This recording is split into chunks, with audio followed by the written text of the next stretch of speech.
breathe fire. Your eyes so bright, the dark will guide us through the night. Bye, bye, my love, I'll shine for you in the dark.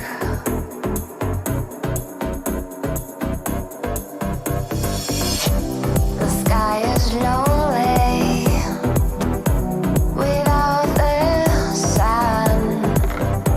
It cried for years, an ocean of tears. It's how it's begun. Bye, bye, my love, I'll shine for you in the dark with my tribe of stars. My tribe of stars.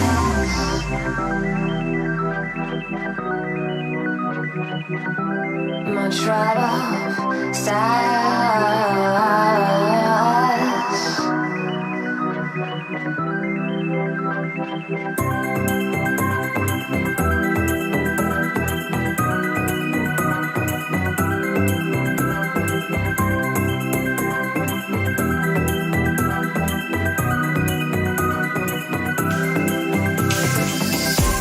And I breathe fire. Your eyes so bright, the dark will guide us through the night. Bye bye, my love, I'll shine for you in the dark with my tribe of stars.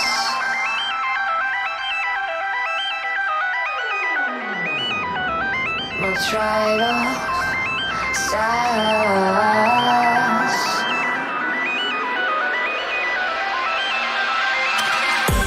My tribe of stars.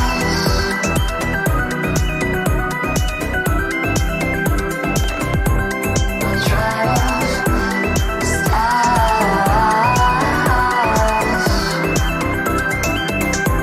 My tribe of stars.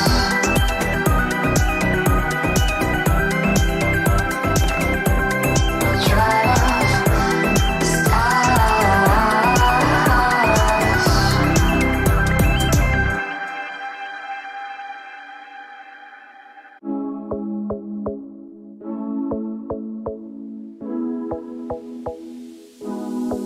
Frozen over, stuck in time, out of breath in my mind. Is this how it will be when you promised it's you and me? Could it be us? Could it be us till forever? Till forever, forever us? Could it be us? Could it be us till forever? Till forever.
night breathes fire. Your eyes so bright. The dark will guide us through the night. Bye, bye, my love. I'll shine for you in the dark.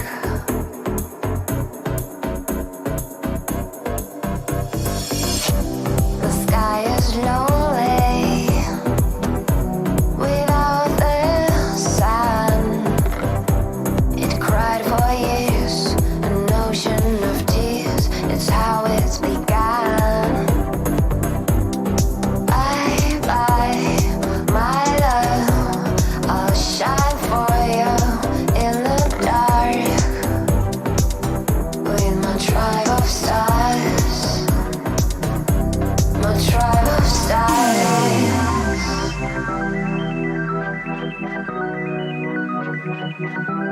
My tribe of stars.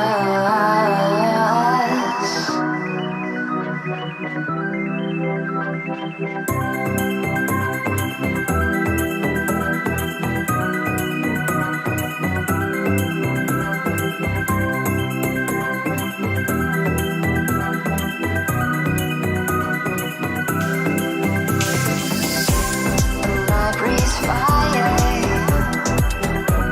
Your eyes so bright. The dark will guide us through the night. Bye bye, my love. I'll shine for you in the dark with my tribe of stars.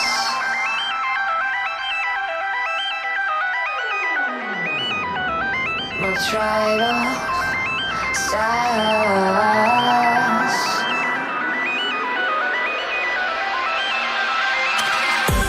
My tribe of stars.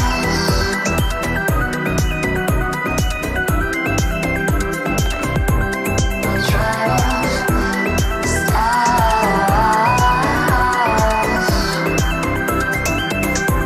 My tribe of stars.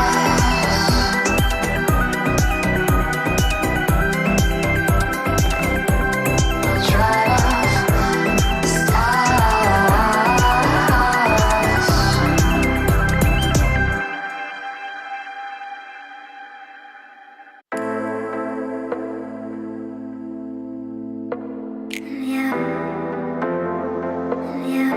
I knew it would end this way.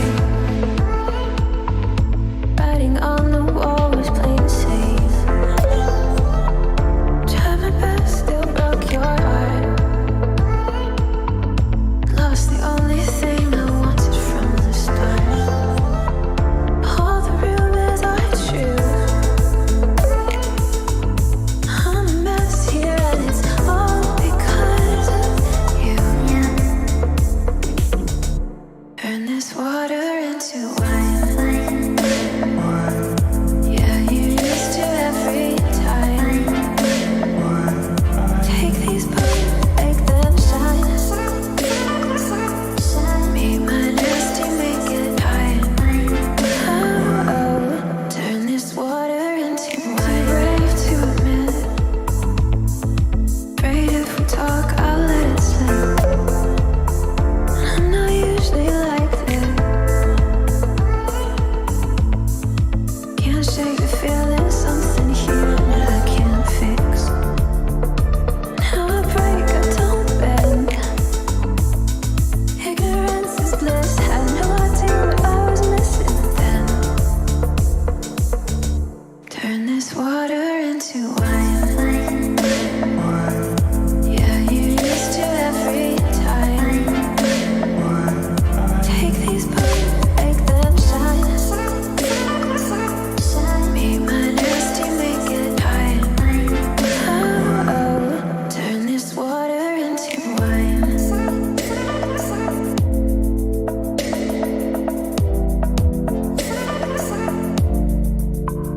Make them shine.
Frozen over, stuck in time, out of breath in my mind. Is this how it will be when you promised it's you and me? Could it be us? Could it be us till forever?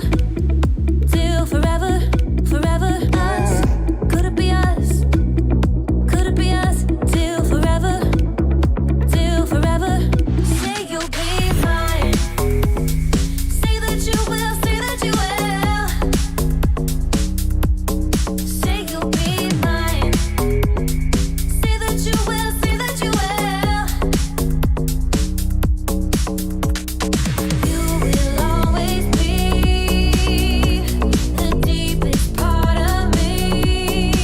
Heavy hearts healed in time, memories stuck in mine. Never believed I'd start again, that our search was at its end.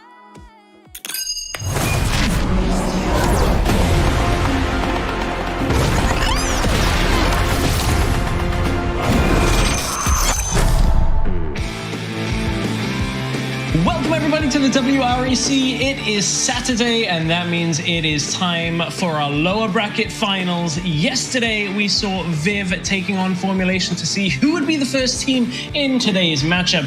And despite the fact that Formulation, they've been our team fighting team for weeks, it was Viv that would come around being kings of the meta in this series, bringing everything that they needed to take down Formulation. Formulation tried some funky stuff with the brand, but it just didn't quite work out against Viv's drafts, and Viv would take that first step towards Sunday's grand final. But we had to figure out who was going to be in the grand final first of all, and that was Gamelord versus WREC. WREC in game one looked pretty shaky. Gamelord came out and did everything they could to take the fight. So WREC taking out game one and putting him in a situation where only one more win was needed, but WREC would bounce all the way back, settle the ship, and get themselves into Sunday's final. We need to see who's going to be facing off against them. Will it be Gamelord again? Will it be Viv making it through the lower bracket? There's only one way to find out, and that's to get this show going. Welcome to the official Riot Games Corporate EMEA Championship. Everybody round here know we getting hyped. Everybody round, everybody round, everybody round, everybody round, everybody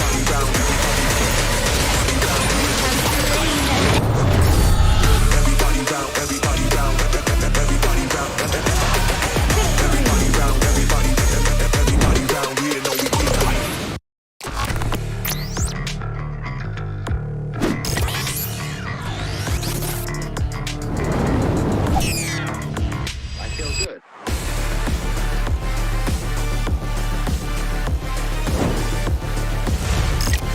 Put out more damage down in these team fights, but Zeph's is quite tanky in the front line. You can see all this shielding coming through, and Joey this time gets charmed up and gets taken down, and that's exactly why Hester has been picking this Rakan and has looked insanely good on it. Now this Yumi is not enough to keep everything alive. I think we can take down WREC. Obviously, we are not playing to our top level. We are actually in a slope right now, and we are doing the best we can to come back from that slope, but On the end of the game, as that's the hook onto Kamau. Kamau is going to fall. Absolute Zero gets blocked, and I was hoping to see a little bit more from Formulation, but WREC have absolutely destroyed them as random on that signature. Darius is going to go for the triple onto the killing spree. Yes, he said. You know, I feel like when it comes to this, there's two types of people. There's people who predict WREC and they're consistently correct, and there's Stress who consistently predicts against us and is always wrong. So I think if you want to be not like Stress, you should probably predict WREC for next week, and yeah, I think we'll be able to take the series against Gamelord.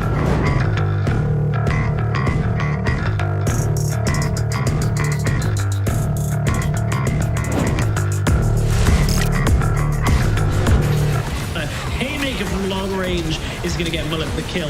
Now they're trying to chase down onto Fran, as Kranix hasn't really felt his impact in this fight yet, but there's a double kill for the set. Gonna chase through as our nation forced to stasis. He's absolute zero. We knew we could win, so we never gave up, and we just played our game. We knew what to buy, we knew what to play, and I think we did it pretty well. It's going to be a long time before that Herald actually gets the tower. Acolyte in the front line for the time being. That's a really huge bullet time. That's an awful play for Team Queso right now. They managed to trade 1-for-1 for the time being, but they don't actually get the reset onto Acolyte. Oh, they played that. I don't know, man. In my opinion, BAB, like, they're pretty strong. Like, you can call them like dark horse, you know, for European team. Like, they have pretty solid team comps. They have pretty solid players. And I think it's gonna be like pretty good match.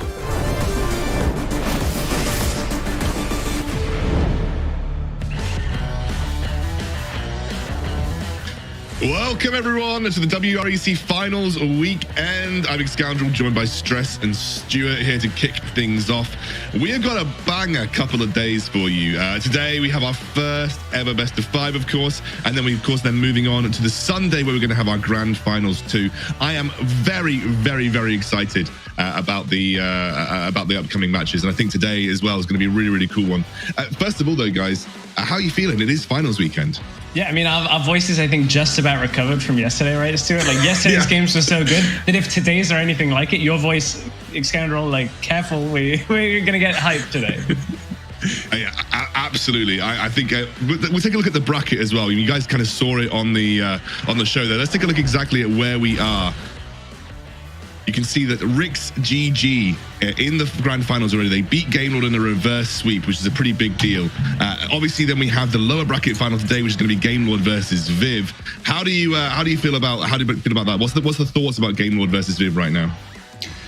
I think we saw GameLord versus Viv before in the upper bracket, and GameLord did take that 2-1 before. But I think this series is going to be really close. Hopefully Viv have learned from their mistakes, and now it's going to be, you know, a best of 5 as well between these two teams, and only one team can make it as well to that grand final on Sunday. So I think it's going to be close, but I think we might see a repeat of yesterday's GameLord versus WREC. Yeah, I think the interesting thing is, like, every time we see GameLord and Viv face off against each other, I always get this like feeling that Viv are so close, and there's just like a couple of pivotal things to go either way. So this is going to be such an exciting series in my mind. Absolutely is, and I think of course we have a little schedule to show you. I don't know if we just saw it there as well. It was obviously just we got the game coming over today, but we do have a video to show you how these teams got to where we are. So let's take a quick look at that.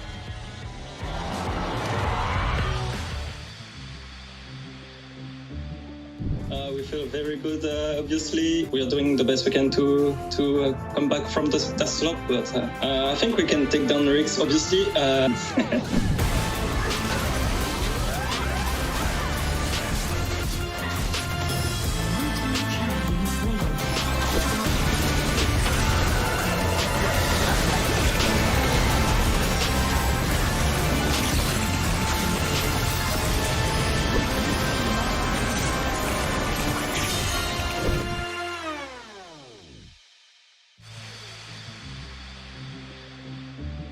I always knew we could win because we are good players, they are good players, and I know we know what to do against them. So.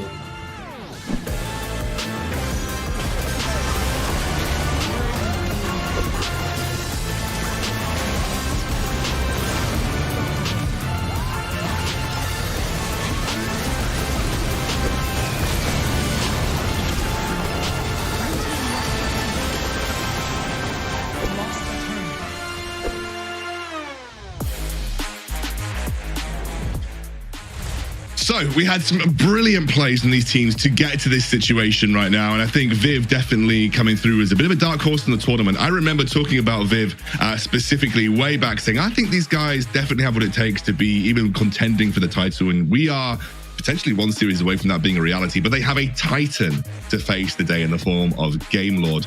That to me is the big hurdle here, Stu. The fact that GameLord and WREC have been consistently dominant. You know, for Viv to really break that barrier is going to require something special today, it feels like. Oh, for sure. They're going to have to come up with something pretty huge to try and take down, especially because they, Game Lord have won before. So I feel like they have that little bit of an edge. But as Stress said already, it feels like Viv are so close to being able to take down Game Lord. So maybe we might see a few different things as well in this series. So we'll have to wait and find out. Well, Stu, I think this is where we say goodbye to you. So, predictions first. Actually, predictions. Let's take a look at the predictions for today. We have, of course, predicted who is going to go where in this series. We'll take a look now. I think most people are aligned, apart from Hells, who has got the Viv hype behind him. Everybody else going for Game Lord seems like the more, I guess, sensible choice, given the previous domination of this type of team. But I respect Hells. I respect the Viv choice, because I think the Viv are a really good team. And they of course, the last time these two teams met, they actually made that series quite close. They actually made Game Lord work for their win over Viv previously, right, Stress? Yeah, they did. They've had multiple 2-1 series in the last couple of weeks. I think Viv can get it done. I just think that Game Lord have a real big depth of what they play and how they play. We saw that against WREC in game 1, where they were just really dominant yesterday. So if that Game Lord show up, Viv will give them a run for their money. But I think Game Lord are going to take it 3-1. I do think Viv can get one game from this series at least. I completely agree with you. Right, this is Stu. Now we are going to. Oh, we have got a tweet today, so we are looking at it. So I was baited by my production. They were like, no tweets today, and now we have a tweet. We have a tweet from Ed. Guy, one of our wonderful guys behind the scene at the LVP, just saying, guys, get in here. You've got to watch this. We've got some amazing games this weekend. So I fully appreciate that. I'm very excited about both today's and tomorrow's matches. Whoever Rix has to face is clearly going to have their work cut out for them, especially given Rix's series with Game Lord yesterday. Now I'm actually saying goodbye to Stuart. So, Stu, you can go now. Get out, because I have said it about 50,000 times now, and now you need to actually leave. Stress. Now we can talk a little bit about some of the key moments that we're expecting, and kind of like what has changed for the competition as well coming into today. Yeah, exactly. I think coming into today, the one thing that we wanted to start with a little bit is obviously the biggest news coming out of yesterday's games is Rix make it to the grand finals. I think this is really important to look at, because I think with Game Lord and Rix being so close, Rix finally kind of like downloaded the game plan from Game Lord. So that might give Viv an opportunity to kind of read how Rix won yesterday and bring that into today. For instance, like we saw an Akshan game out of Snitch. We saw Garen make problems for Game Lord in the mid lane as well from Snitch. So maybe there are a few pieces of the puzzle there for Viv to take and say, hey, let's try and emulate that and get ourselves on the board already in this series. Yeah, absolutely. I think there's a lot of information for all these teams across the competition thus far. Very interested, because I feel like Viv have gone from strength to strength every time we've seen them play as well. And I think Game Lord, even self-admittedly from Redemption, they're in a bit of a slump, and they feel like they're in a bit of a slump. And this is a prime opportunity for Viv to kind of upset the apple cart and potentially showcase why this team is quite highly respected among the pros right now. I think a lot of brilliant players on the Viv roster as well, and I think they've had a fantastic tournament. They really have. But of course, that's not the only thing that has changed coming into this weekend. It's been a shift to a different format. Yes, we're on to best of fives, and the important thing here is that you and I have cast many best of fives in League PC. The difference here is you start playing a little bit more against the team that you're facing. You plan for like, okay, where are their weak roles that we can ban out? Where are the picks that we can take out in between games? So we might very well see a slightly different meta. And for me, like this kind of goes towards with the way that Game Lord, they've played different things out of the bottom lane. We've seen a lot of Corki, we've seen the Seraphine. I wouldn't be surprised if we end up seeing one game for either team where like a Yuumi squeaks through with like an Olaf or a Jax, where in one game it's banned and then you have to redo your bans for game 2 or game 3. There's a lot more room to kind of experiment with your picks and bans throughout a best of 5, and it's very fun. I much prefer it to a best of 3 just because of the depth that you have to see teams stretch to.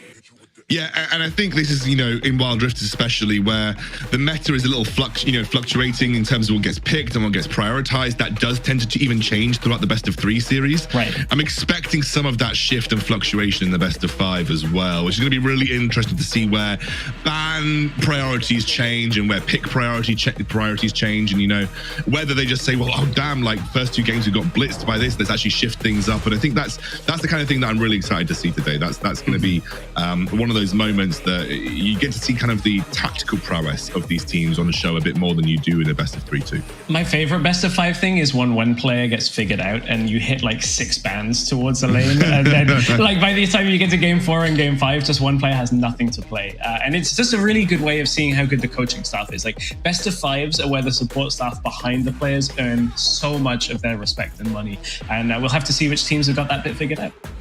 Oh, absolutely. Now, I believe we have Stu on the sidelines with Ryu ready to talk through, obviously Ryu being from Viv, so definitely well placed to have a chat about this upcoming series. We're going to hand it over to Stu. He can chat with Ryu a bit more about his expectations and maybe some things about Viv.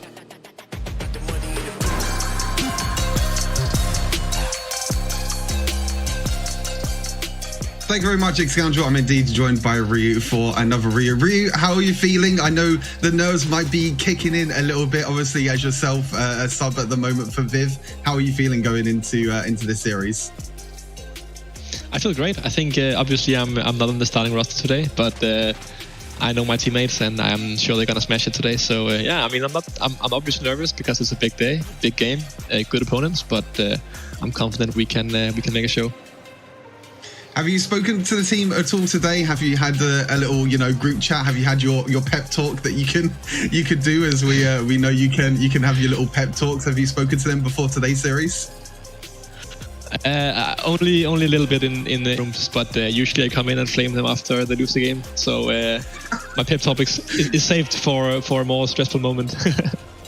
Yeah, of course, definitely. And I've got to get your prediction as well. I know it's probably going to be very, very biased, and it's going to be, we probably all know what you're going to predict, but what do you think? Like, what do you think? Is it going to be a 3-0 smashing? Is it going to be a 3-2? What do you think? I think obviously we will get some hard competition today, but I think we're going to take a 3-2. Game Lord is an excellent opponent, but I believe my guys is gonna do it, and we're going to win this game. Awesome. So then, if you do get to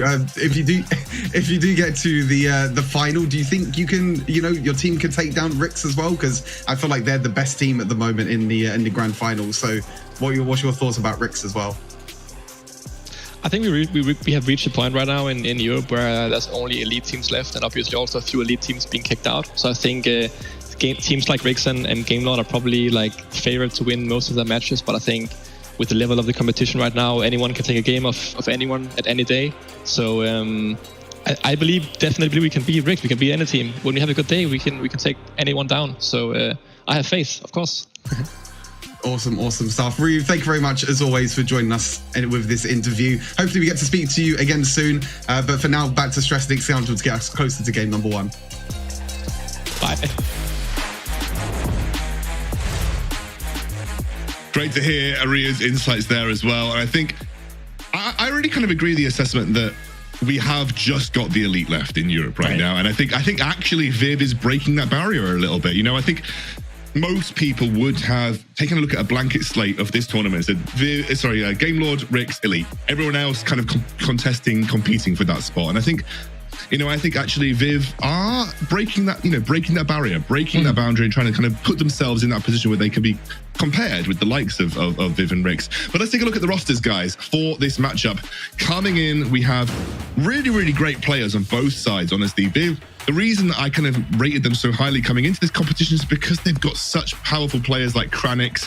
Sharks has been a real surprise for me. Tyrus has got a lot of experience competitively. And whilst they aren't the flashy big names like Zefta or Ruiz or Redemption, they're people who definitely had that potential to shine. And I think they have been throughout this entire tournament. But of course, Stress, Game Lord, massive players. Lonely Kid has been a great addition for them in the Baron lane. And when you've got like the Zefta and Ruiz on your team, you know that you've got that kind of caliber of player to put you at the top echelons. And it's a really funny thing that the players that you mentioned, because I actually think that when we look at the roles that are going to have the most impact in this game, looking at yesterday's series, Lonely Kid and Hester are the impact players in my mind. As good as the names of Zefta, Redemption, and Ruiz are, and they will carry a game given the opportunity, Hester, his engages are insane. Lonely Kid's timing on using champions like Camille is really important for the way that Game Lord like to play and get into fights. So I'm like top lane and supports. I think is going to be one of the most interesting matchups. But I think line by line, every single position has really great players, and it's the same for Viv. Like their top and their support are not exactly the most known with Millip and Floor, but I think that they have been some of the absolute standout points for Viv, and it's such a cool matchup that we're getting to see established players against some of the newer ones that we haven't seen so much of in previous tournaments. Absolutely, it has been fantastic to see, especially as you mentioned, this be like a scouting ground for amateur talent. Now, look, Stu's back. He's going to bless our screens once more. He's going to talk a little bit about his key points heading into this series.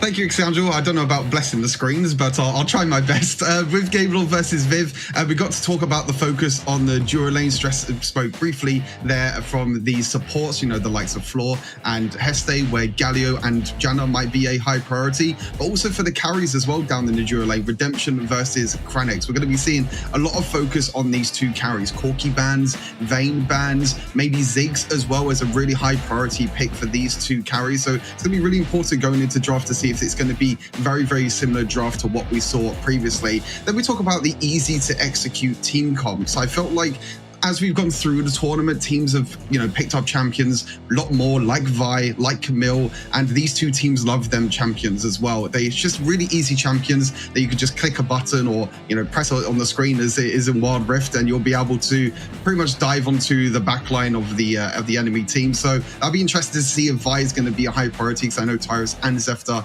have both played it themselves. And then we move on to the best of 5 series difference. This is when the drafts come in really, really huge. Stress spoke a little bit about how it might be a lot focused on, you know, one particular player, or it might be a few little surprises we might see. I think in the first few games, we might see a few surprises, maybe a few picks that teams want to try out. And even if they lose, they still have 2 games left as well where they can make a difference. And Viv as well, they've been focusing the same bans every single time they've played against Game Lord on that duo lane. So that's enough of me talking. Let's get closer to game number 1 with Xandro and Stress.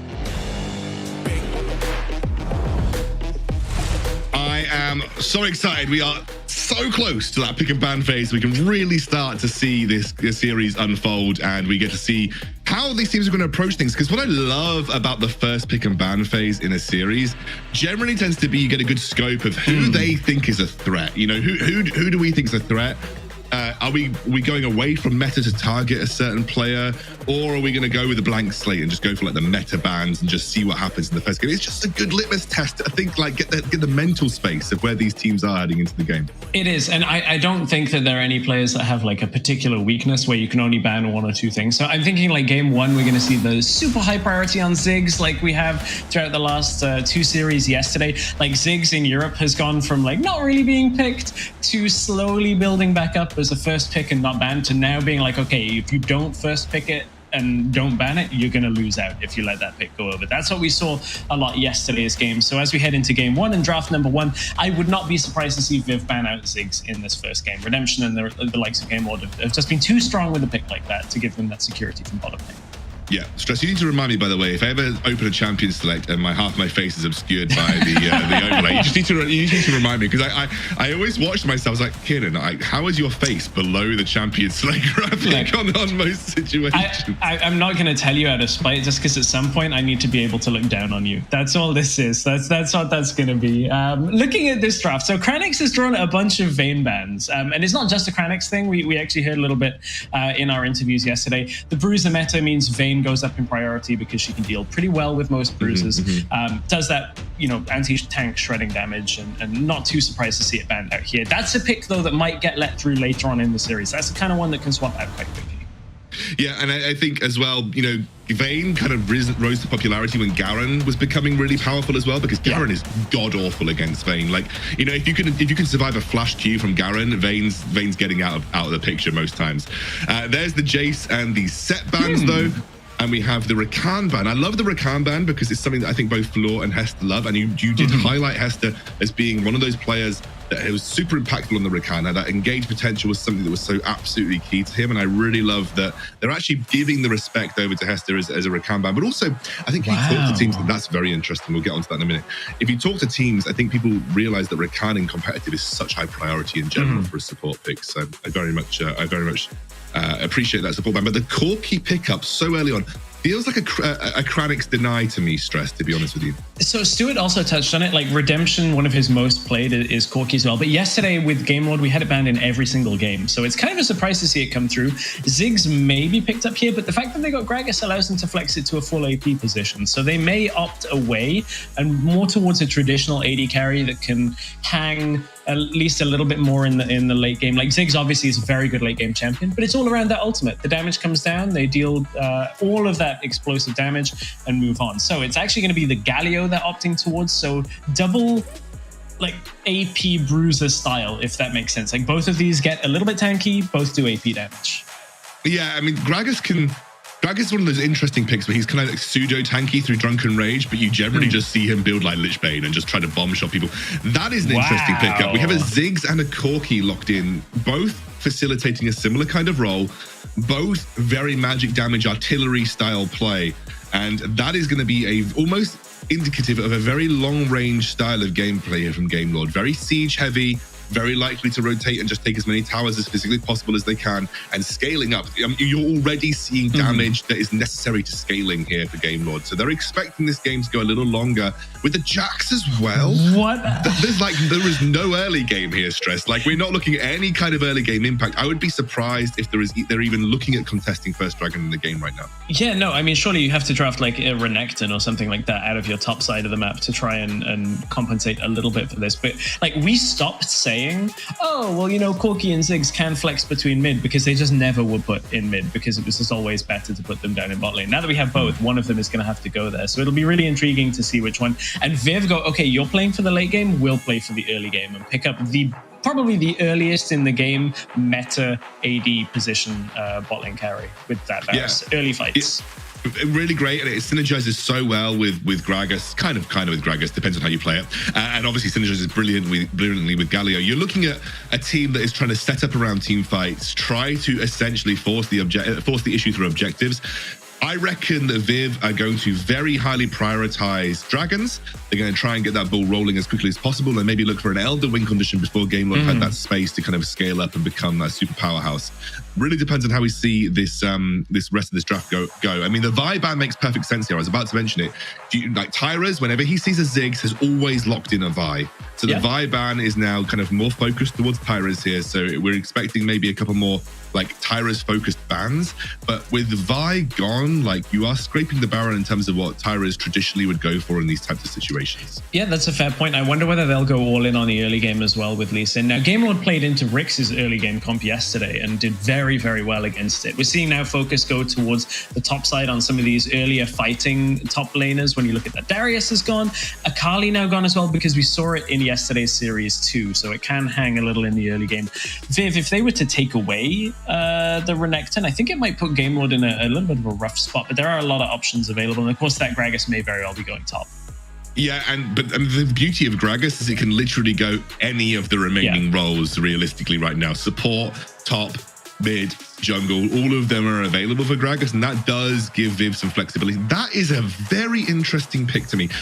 What I would say is that I think it synergizes quite nicely with, and we've seen it from lots of teams, when you pick Gragas and you pick Varus and you pick Galio, you are naturally going to force the enemy to attempt to split up in team fights, which plays into isolation for Kha'Zix, and that does allow him to have a little bit more flexibility and usefulness in team fight situations. I've always been critical of Kha'Zix in competitive games, until I saw teams utilizing him in conjunction with things like the Gragas and the Galio to naturally force teams apart in those team fight situations. And that makes Kha'Zix much more easily able to pick off those individual targets. However, in my opinion, it's a bit of a risky pick. You know, like it can flop pretty hard. But, you know, in a first game of best of 5 stress, we talked about best of 5 situations. If you're going to take a wild card pick, usually that first game is a good chance to kind of throw things out there because you know you've got a lot of space to work with.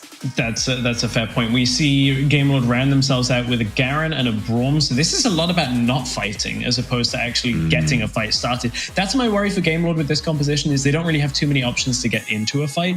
Viv, on the other hand, are playing a comp very similar to what Rick's lost with in game 1 against Game Lord yesterday. That was a Kha'Zix Varus early game composition. So I really want to see Viv bring something that gives them later game. Diana isn't late game, but will help on fights in the mid game as well. Not so much for that isolation you were talking about. No, but Diana is in the same sense that, you know, technically Galio doesn't help with isolation, but it's the way that the enemy is going to behave when those picks are there and in those situations. You naturally don't want to group, because if you don't split up, you are going to get locked in big multi-man taunts and multi-man Diana ultimates. So it's like a lose-lose scenario. We group up, we lose to the big group impact abilities. We split up, we lose to Kha'Zix, basically. Right. so it's you know, it's kind of, that's why Kha'Zix has fit quite seamlessly into these kind of comps, because it's the way that you're making your enemy behave in team fight situations, and that's what I really like about the comp that Viv brought together. However, you know, you're going against Game Lord, you need to get the ball rolling early with Viv's comp. Like, if you're sitting on your laurels and you're giving away objectives, you know, even potentially trading objectives at that 4-minute mark, I think you're almost doing something wrong. I think if you need to give no space to Viv here. You've got the kind of comp that can run away with the game very easily. You've got very strong level 5 as well. You don't really want to give much space over to Game Lord in the early game. If you do, you're allowing that free scaling for the Corki and for the Ziggs, and at some point they will just out damage you before you can even really get to the point where you're looking to make a solid engage happen. So I think that's my worry right now, is that Viv have got to be on the pedal to the metal from the get-go. And if you give any space, Game Lord have got multiple ways that they can kind of pick this game apart. You can even just have Zax in like Thunder Talk gaming style in the side lane, pushing down towers and never wanting to team fight ever. So, you know, I think you just need to be a bit careful here for Viv. I love the comp. The idea behind it is solid. It is a really beautiful draft, but you can't give any space. If you give space, Game Lord get away with it, you know? Yeah, and as we load on to the Rift 4 game 1 of our lower bracket finals, my eyes then go to Hester. This is not necessarily so much of a roaming support, but yesterday what he did really well was hover around Lonely Kid's lane every time it looked like Ricks were trying to go up there to play through topside. And actually, I was looking at it being Gragas Gragas top and Diana mid. It's been inverted. It's you know, has it? Yes, it has. Okay, I'm confused because Zefta's out of position as well. Some of the names are wrong on the scoreboard a little bit in where they're at. But yeah, we've got Gragas mid lane, Diana topside. Very different, as Diana already getting shredded down by Lonely Kid. This is one of those problems about taking a matchup like this. Is Garen's early game, he will just output a ton of damage if you're not prepared for it. Also, Diana is like terrible into Garen. Like it's a really bad matchup for the Diana. Gee, by the way, little tech that we just saw there from Lonely Kid. It doesn't matter a huge amount, but I thought it was quite spicy. He didn't pop the ignite as soon as it looked like Miloop was going over to pick up the fruit. Pop the ignite, made it much less value. Got, you know, huge, like really significantly reduced the value that the fruit gave Miloop, and that also means that Miloop now is zoned away from the wave. So Lonely Kid, just a nice little bit of tech there, is going to force Diana back very early, and that is going to allow him to get control of this lane nicely. So already things going quite well for Game Lord on the top side of the map. Yeah, and this happened yesterday as well. I know I'm saying this a lot, but I actually am getting real bad deja vu in the sense that, like, Lonely Kid walked into lane and did very well against Random in the lane, and it forced Ricks to bring members top lane, and that's where Hester was like, oh no, we'll hover, we'll, you know, defend the lane against you. And it meant that Ricks ran out of time because everywhere they were going with their jungler was towards top lane, and no play ever happened, and it stalled the game so the Game Lord could wait it out. And this time they have this monstrously strong late game comp that's always going to clear mid, and then have Jax and Garen able to split push and, like, if they want to push the side lane very quickly.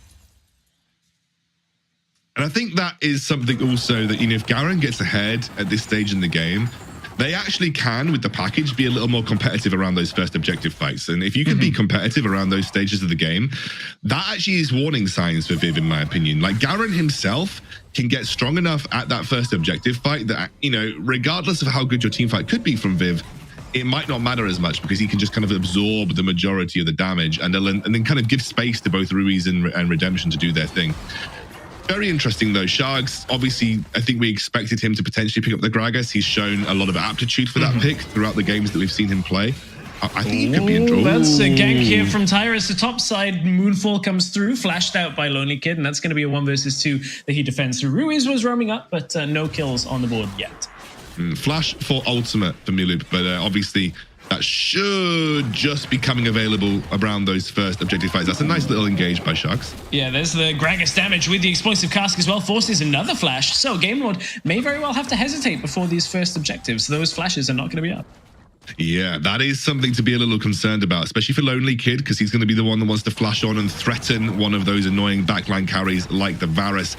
We are now seeing a pivot into just getting that bot lane mid. This is often what you see in the meta right now, especially on the European side of things. We put our dragon laners into the mid lane who just sit there and clear waves as best as possible. And I think naturally when you have a ranged disadvantage matchup like the Gragas into the Corki, it makes a lot more sense for you to just shove your Varus mid and just kind of out wave clear the Corki, absorb those, absorb that experience, and unlock your support to be able to roam more freely between those objectives. We are going to see a trade, though, here. And I think I love the proactivity of Game Lord. They realize there is no way that we want to even potentially fight for the Dragon. We're just going to go straight over to the Rift Herald, so they won't even have the space to kind of contest us on it. Which, I mean, the only way really Viv break mid tower is with Rift Herald. If there's no mistake at a Game Lord, like having both Ziggs and Corki should be able to just sit there and clear it down. So quite a fan of them getting the Rift Herald early on for Game Lord. Moonfall's going to come up. Galio ult on top of it is not going to hit anybody with the crowd control, but it does force out some more flashes as Rift Herald will charge the tower, but they haven't got enough damage down to actually take it. They're going to go for the fight. Can't quite get the kills. Flower flashes away. Does get smited down. It looked at by Zefter. At least he got the damage down for that kill. First blood over to Game Lord. Rift Herald did not get the tower. Yeah, but it was still a nice play from Game Lord. Like, you will take these kind of small wins. Look at the gold score already building up in favor of the team that does have a lot of late game scaling potential. So I think you've got to be a little careful if you're Viv. What is going in favor of Viv right now, though, is that Ruiz... Ruiz is like, I'm going to use the package. Gets explosive cast under the tower. What has gone on in Ruiz's mind? Well, it just... That's like a open settings report level of play. I don't know what I just watched. Well, welcome to the EU lower bracket finals. This is our top 3 teams going against each other. That was not a good showcase for European Wild Rift right there. I genuinely think that he thought he was going to, like... Let's take a look back at the fight. Production is saving us from what we have no idea just happened. It was a nice little play. I think really set up well by Hester there. Obviously, the problem is that when you're Viv in that situation, you can't fully commit to the fight, although saying that, Floor. Yeah, another fight now as the Mega Inferno Bomb comes up. Floor is getting caught out a little bit because he's trying to play this defensive under the tower style, can't quite survive, and has dropped again. Yeah, you know, Game Lord just unlocking much more freely from the mid lane right now. Having Ziggs just able to push those waves in and Varus not quite able to cope. And Game Lord being much more proactive on this side of the map. Hest, again, being that one that's in the right place at the right time, a little bit ahead of his counterpart. And the vision control as well from Game Lord has allowed them to be more aggressive in kind of setting up these picks. Hasn't resulted in anything tangible just yet. They're still knocking on the door of that tower on the top side of the map. But nonetheless, you'd be pretty happy if your game... Ruiz, what is going on, man? Yeah, this is insane. Like, Corki's theoretically one of the safest picks, right? Like, Corki has an escape. If he's got the package, he's got 2 plus a flash. Like, his flash obviously used this time. I really wonder what's going on these plays. Like, what was that? He's gone for a stasis. He's like, there's no way, man. I'm not going to let this happen to me again. I'm going for a stasis. That is, must be like a second item stasis for Ruiz here. And very conscious, conscious. Corki's build is pretty expensive as well to get him to a point where he has damage. So that's going to delay the ability for Game Lord to actually, contest in this. And now they're going to try and go towards top side for Viv. That's a full health Garen, though, with Honey Fruit, so not really going to do too much. However, the fact that it is Hester that's caught out, he's a little bit easier for them to take down. Can't quite get the kill on that one as Zefter is coming through. Big Mega Inferno Bomb is going to deal damage, and again, Floor having to run away from a fight as Zefter counter-strikes one target, looking for the exchange as Milup jumps into the backline. Moonfall is not quite going to be enough to pick up that kill for himself. It's going to finally get completed by Tyras, but Game Lord overall come out ahead from that exchange. And Game Lord just much more quick to respond on the map right now. You can see that Tyras is here desperately trying to keep Zefter away away from this tower. Ooh, Sharks is coming though, through. if he's got that explosive caskets loaded, it pops, and that's the kill as Viv fire back in the top lane. Sharks, absolutely the saving grace for Viv right now. Solo boloing Ruiz twice, admittedly from what was the most questionable dive I've ever seen on a Corki in my life. But nonetheless, solo boloing, transferring power across the map. That's what we want to see. And honestly, it may not feel like it, but Gragas, when he's ahead, is definitely one of the most oppressive picks in the game when he's AP Gragas, because you really feel like you were just one-bopping people with a couple of combos. So take a look back at this fight here. It was a nice little play onto Hess. Fleur immediately pops the Gargoyle Stone Plate, knowing he's overextended. Gets taken down nicely by Lonely Kid once that dropped off, and Zefter obviously flashing forward to secure the kill, although it does go the way of Garo, and we have got a fight again. Yeah, Chance of Corruption was already used by Kranix, but no kills. I was going to say none, but Tyrus is going to isolate Redemption and make him pop, as now Rift Herald is charged. We talked about maybe that's the only way that they can get it. Gamelord, this is not the confident, composed Gamelord that we've seen. A lot of mistakes coming through out of Gamelord in what they've led over to Viv. It felt like that one crack in the armor has been Ruiz this game, and suddenly Viv have just pried it open, and that is a double objective take at that 8 to 9 minute mark. This is the pressure that Viv need to now snowball the game in their favor, because they are, you mentioned it, Corki has an expensive build.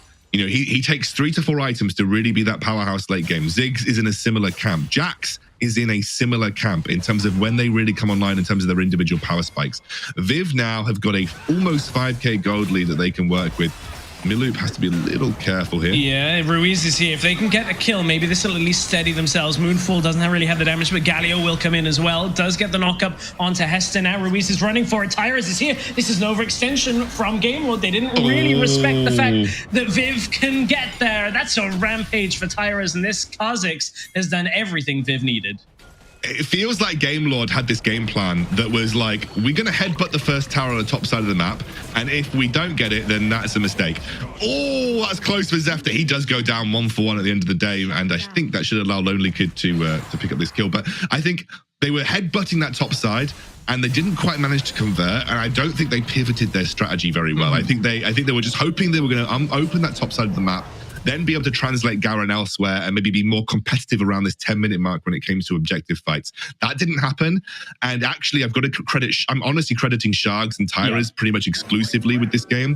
Shargs rotated his pressure, rotated his advantage that he found versus Ruiz, and it's heavily impacted Gamelord, who I think maybe got lulled into a false sense of security stress. I really think that Gamelord felt that they had the edge with the way they were responding on the top side of the map, and they were a little bit caught unawares when Shargs turned up and just bopped them all with what was a ridiculously overpowered barrel with the Rabadon's death cap already finished. Yeah, it was a pretty impact moment. For me, the weird thing about this is, for months, I've kind of said in a lot of casts that I feel like Ruiz is always one of the absolute strengths of Gamelord, where it's just he never seems to lose lane. He never really seems to make mistakes. Okay, he doesn't always carry to the solo carry status, but I've never felt that he is the problem in any Gamelord games. But now he's 0-3. The weird tower play, maybe there's a misclick you can forgive, but then dying under tower on his own side solo, trying to overextend in bottom lane, something is off with either the communication or the play style that they're trying to do, because I felt coming into this, Ziggs and Corki should slow this game down so much that Viv have no option. But they've played into Viv. They've taken engages that they absolutely did not need to take. Yeah, and I think the gold that Shargs managed to accrue from that bottom side of the map, he translated it so well. I think that's the problem for Gamelord. If I honestly would think that if Ruiz just played it safe, cleared waves, didn't get locked into a 1v1 versus the Gragas, you're probably looking at a much lower power spike on Shargs right now, and he probably doesn't have the same kind of impact when he makes those rotates happen. It's not all doom and gloom. They aren't hugely behind in terms of gold, and you can already see that Ziggs is working towards that Rabadon's death cap, which once that's finished, you'll really be having an impact on that particular champion. But the problem for Reese, look at the Corki bird. I can hear Stuart in his own brain just internally combusting that we're seeing an Essence Reaver picked up, because in general I think the accepted Corki build happens to be the Solari Charge Blade, but also Manamune. It's a great item, but it's quite slow, and it kind of plays into the scaling aspect that we see from the Gamelord squad. Will caveat though, we are not completely out of the danger zone for Viv. I mean, you are starting to see some really relatively important items being picked up across the board for Game Lord. Some item spikes are starting to land, and you know, if they can pick it up sort of around the 14-minute mark and they don't get the Elder stuck from them, then they're still competitive in this game. Yeah, this is a really pivotal moment, though, because Baron is up, the Dragon is spawning as well. They started Baron, a Game Lord actually on it. Jax is literally starting Baron. Now, Zefter will have his damage reduced because he was the one that aggroed Baron, got the debuff first. Package is going to come out, so they're going to try and rush this down. Tyrus is on the Dragon. This was an overextension by Game Lord at first. They needed somebody else to tank that up if they wanted to utilize that Jax damage well enough. Mountain Drake goes over, and there's really no way of Game Lord getting anything from that. That tells me Game Lord are really panicking right now on what they need to do. Diana should be able to get away from this, and we'll kind of end this little passage of play. Don't think Zefter watched the Jinko Baron video, do you? Nope, I don't think so either.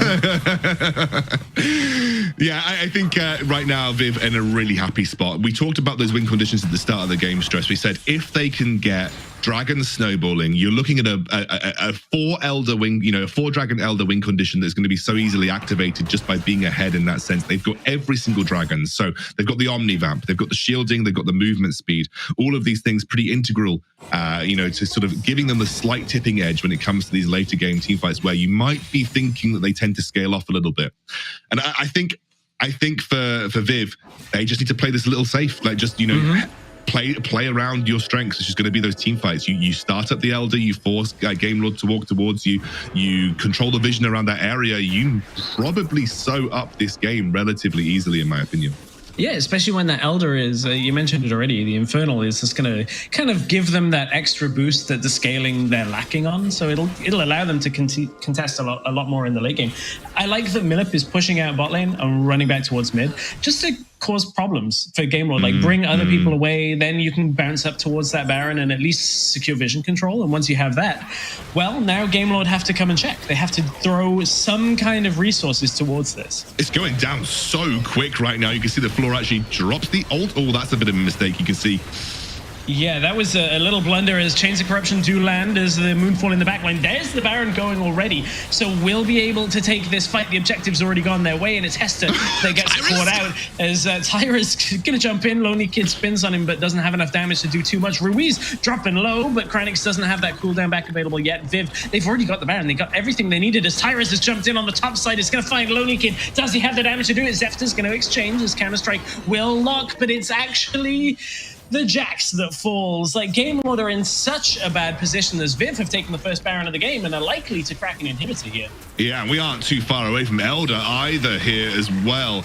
This is a great start for Viv in this series. Unbelievable play. I said from the draft, I think their draft was better. Like, I genuinely do, but it relied on them playing the game the correct way. And boy, they had admittedly some mistakes from Game Lord, but they took advantage of it everywhere they could. And now Viv just, I don't think it's easy for Game Lord to resist this kind of comp. Sharks just, even with just one ultimate thrown out to the wayside, half HPs on those backline carries. And Viv take a free inhibitor tower because there is nothing that Game Lord can do about it. Quick reset, get refreshed, set up for that Elder. Let's take a look back at this Baron. You can see when you've got a fed Kha'Zix, Baron does get melted, but it's all about how many ults were used purely to stall. That choke point is a death sentence for Game Lord. If they want to run their team through there, you're playing into the Galio, you're playing into the Diana, and even the Varus ultimate too. They knew they couldn't just run gung-ho through that blue side jungle entrance to try and contest the Baron, and Viv just knew they could zone them out. They played that so well. Really big props to Viv, both from draft and gameplay so far. I think they've got Game Lord by the by the scruff of the neck, really. I was wondering where you were going. I was like, are we talking about short and curlies here?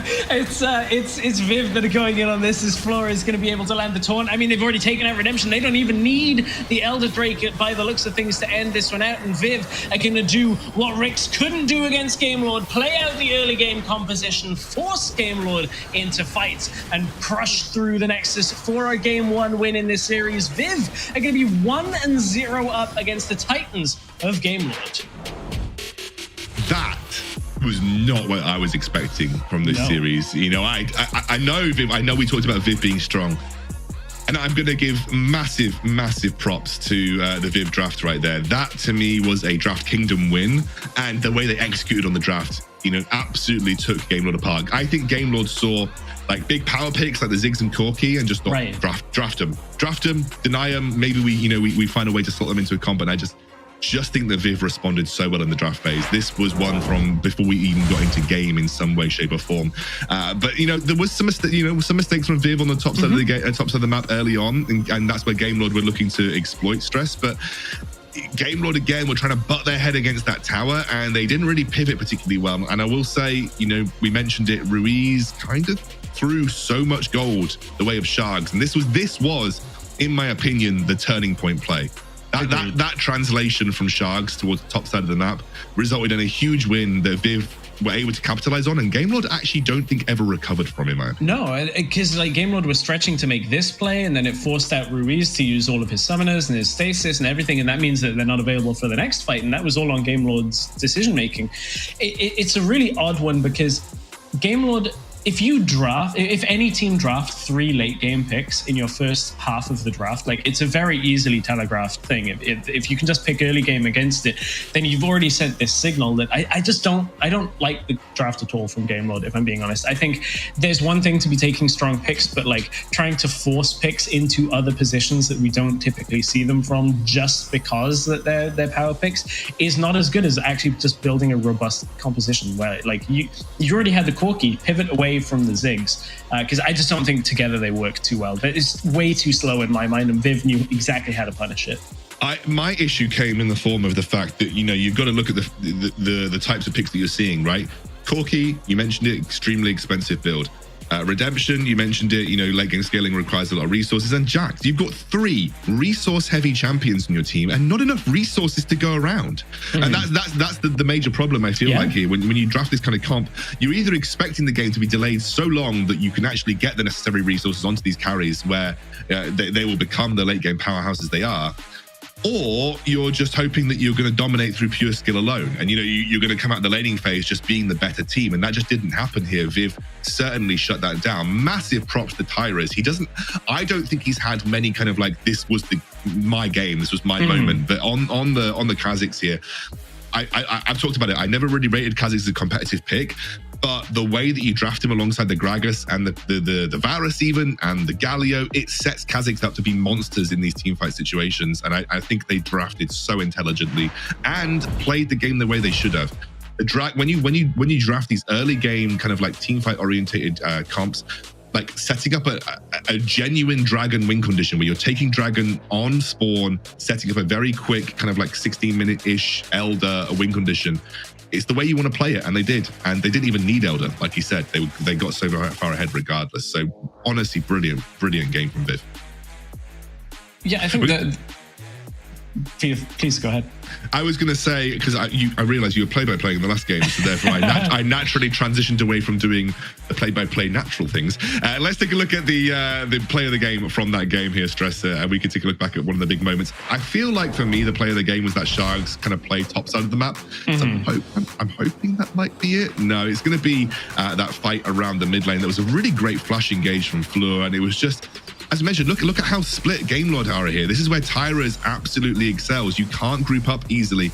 And by the time that you've taken out 2, you split them up again with that Gragas ultimate, and then Tyra's just able to take people out left, right, and center or do the damage necessary. So I think that kind of almost was like poetry in motion about how this comp is supposed to be played and how Kha'Zix functions in a team fight when you're drafting those types of picks. Yeah, I think it's funny. It feels almost results based from my side of things, but like when I saw the draft yesterday out of WREC that was very similar with the Kha'Zix, like Gamelord did a really good job of shutting SE7 out of the game on the Kha'Zix jungle. They used like a Camille to lock it down, not get kills.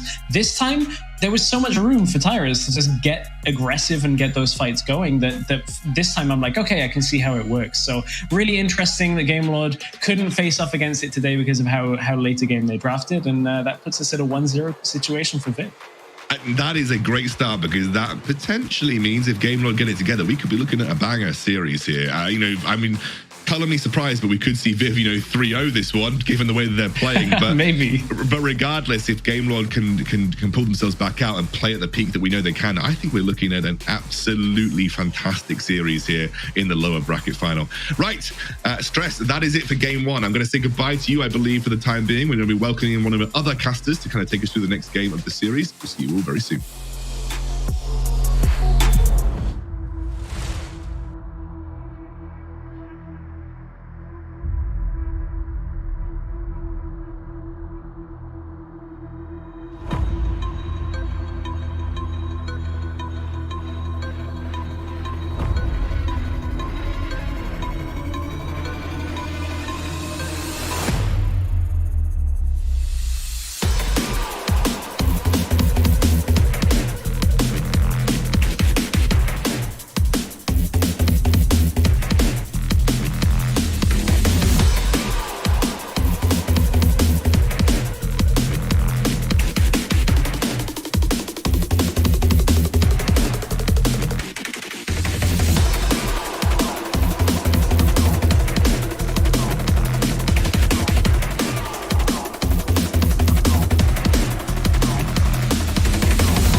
Welcome back to the WREC. I'm joined by Carmeline here for our second game of the series. Carmeline, it's an absolute pleasure to have you. I'm very much excited to go through the second game. And of course, with Viv winning the first, we've got a spicy series on our hands now. We could be looking at a little bit of an upset.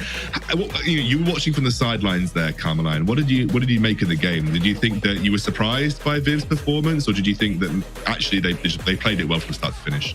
I was surprised. The game lost performance. Like, again, every time I saw the Corki doing a misplay or something similar, I was like, what's going on here?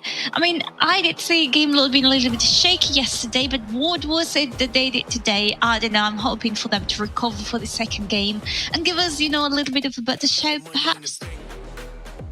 Well, yeah, I think Game Lord are certainly capable of it. And by the way, we did find out from Ruiz on Twitter that that package was indeed a bit of a misclick. He meant to do it backwards, but it lagged a little bit apparently. So no flame to Ruiz. It happens, mate, but it was very unfortunate. No. really unfortunate, if I'm honest with you. We can't blame him still. I mean, right? We can't blame him. We can't. Yeah, we can a little bit. So we're going to go over to now. We have another sideline, and we had Hells watching from the sidelines in that game as well. He's going to chat through some of his key points heading into the second game of the series.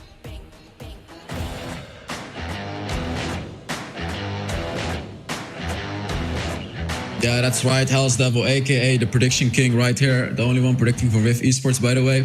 Let's talk about the key points of this game. That was a great draft between Viv and Game Lords. And I want to say a great draft from both sides, because Game Lords did get Ziggs and Corki, but then it was an even better draft by Viv Esports. They combined the Kazakhs with champions that can separate the enemies, like the Gragas. So amazing draft by Viv Esports. And then after that, what was also amazing was the objective plays by Viv Esports. I would have expected Game Lord to take pretty much any objective, because they had that Corki. They had the Corki with the package, but Viv Esports every single time were just able to push him away and get the dragons anyways. Viv Esports was able to secure 3 dragons. So it's going to be very interesting to see how Game Lord is going to play around this in the next game. And then also amazing rotations by Tyrus and Sharks. Sharks already had won his lane very well, but then he also rotated to other lanes and transferred his lead to other lanes as well. And Tyrus, we saw him as well, just getting like above 70% kill participation, I believe, rotating around all the time. And I'm sure we'll see more of this in the next game. So enough about the key points. Back to Karma and Xcandro to get us into the next game.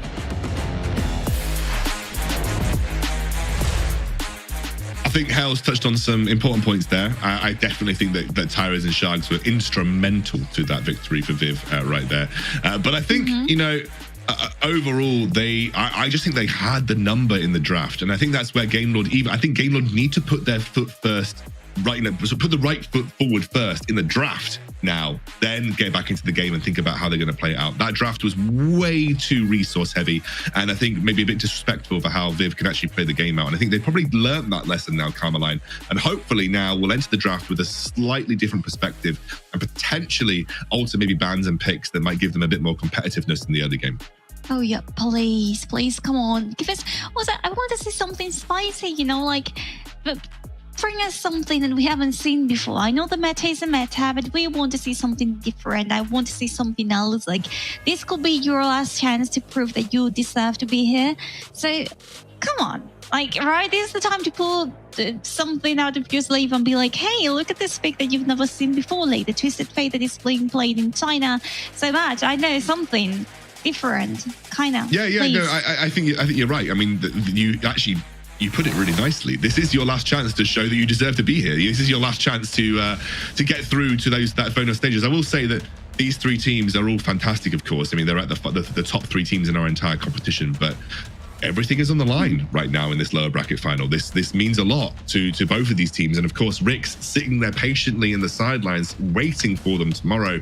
And both teams need to kind of show that they have what it takes to take on that powerhouse of Ricks.gg. Now, we are Game Lord on blue side again. So it looks like they opted into the blue side given the loss. We will see interesting that the Olaf has been banned so heavily. I remember seeing some stats put out on the WREC Twitter, and that Olaf was actually one of the most banned champions in our entire competition. And I think that's a lot because we've got some really good Olaf players, right, Cameline? We've got a lot of really good Olaf players in our competition. Yeah, I think I'm about to sneeze due to the allergy that I've got all over. Bless you. I'm fine. You're fine. No, You're fine. We got this. I'm fine. Wait, I'm fine now. Yeah. Okay, so after the Olaf allergy that I've suddenly had, we've got the Camille being banned as well. And honestly, this is a pick that I've seen a lot from Game Lord, especially on Lowly Kid, obviously, due to him playing top lane. But I don't know. I'm expecting a little bit. Maybe again some special picks. So these bans are not really bothering me. The Varus, again, a counter to the last game that we've seen by Viv, where I think they played a really interesting, important role. So little by little, we can see how both of these teams are orienting the respective bans, and it tends to be towards the top lane, mainly the Galio as well. I mean, last game, KO, still don't want to see Galio again.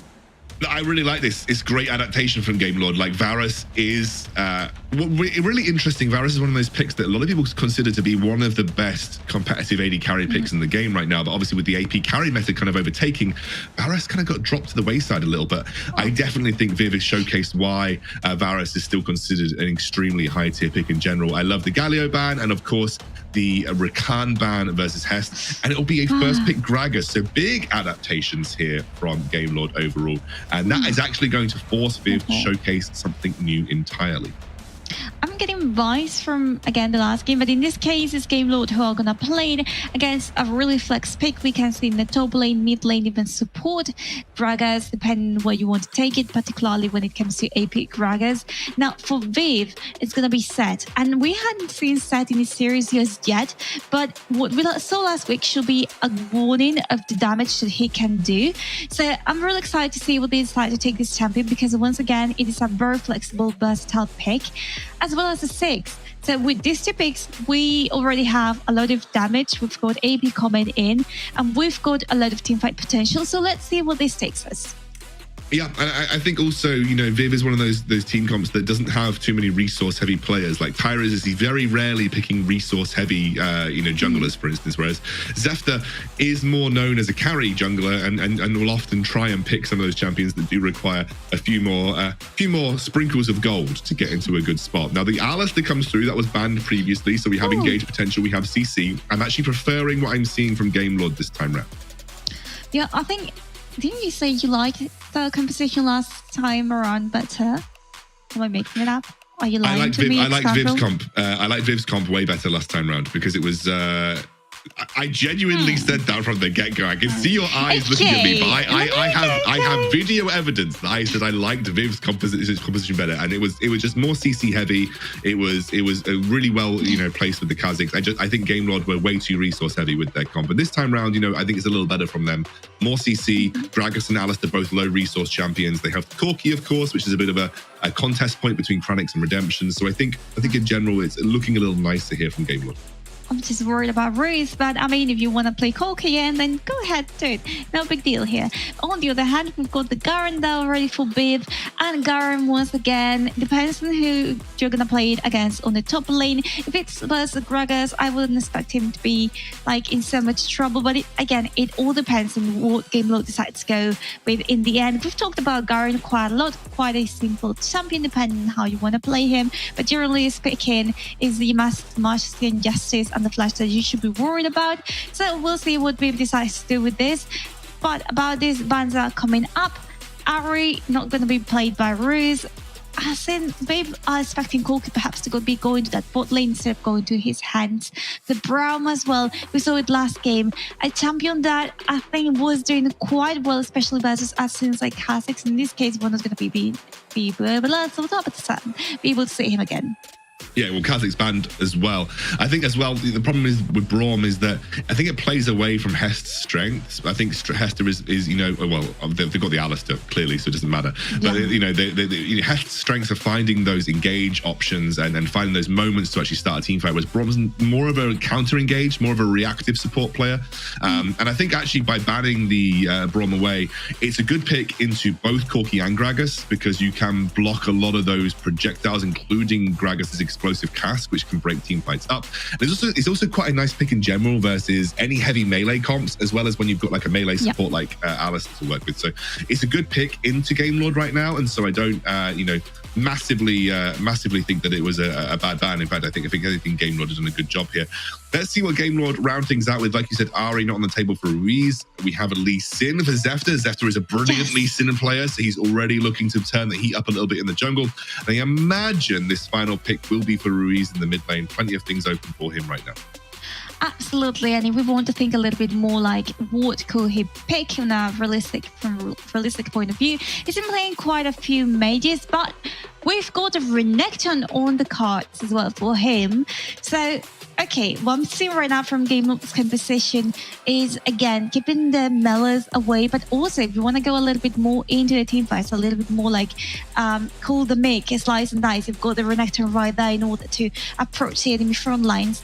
And for Viv, You've got the Nami. We've talked about the Aqua Prison, aka Bubble. But of course, I'm gonna run up it with Vi. I think you talked about it in the last game as well, but you and Stress were highlighting how Tyrus could have played Vi, but in the end he couldn't. So he had to go for another pick. But in this case, I'm really liking it in this composition. I'm liking a little bit of AP, but for now, I think if I had to choose one of them, I will go with Game Lord. Biff is worrying me a little bit in terms of what we're gonna do with this. You've got the Ziggs and the Nami to keep the enemies at bay. The tidal wave is always gonna be good to be either a teamfight starter or a deal breaker. But again, either you get the set ahead and you get Vi a few resources, or you're gonna be kind of losing the game. So it will all depend on those two things for me. What's really interesting to me about these two comps is they basically do the same thing. They're both drafted in the same way, in the sense that you've got some decent single target lockdown, you've got lots of teamfight presence, you've got a big beefy front line, and then you've got one carry that you really care about protecting, which is the Corki versus the Ziggs. So both of these comps are almost positioned to do exactly the same thing in teamfights, which is really interesting. They've essentially drafted kind of mirror comps, and I'm expecting when you see a kind of a double draft like this is going to be teamfight heaven. It is literally going to come down to who plays the teamfights better, who executes and finds the right angles better in terms of these teamfight plays. So that's, to me, what I'm seeing right here is that two comps that generally want to do the same thing. And it's really going to come down to execution to see who comes out on top here, Carmeline. And we are into game. Very interesting that Sharks has opted into the Gragas mid lane pick. Garen mid lane pick. Garen in general is really good against Renekton. So it's like a very good matchup for Garen.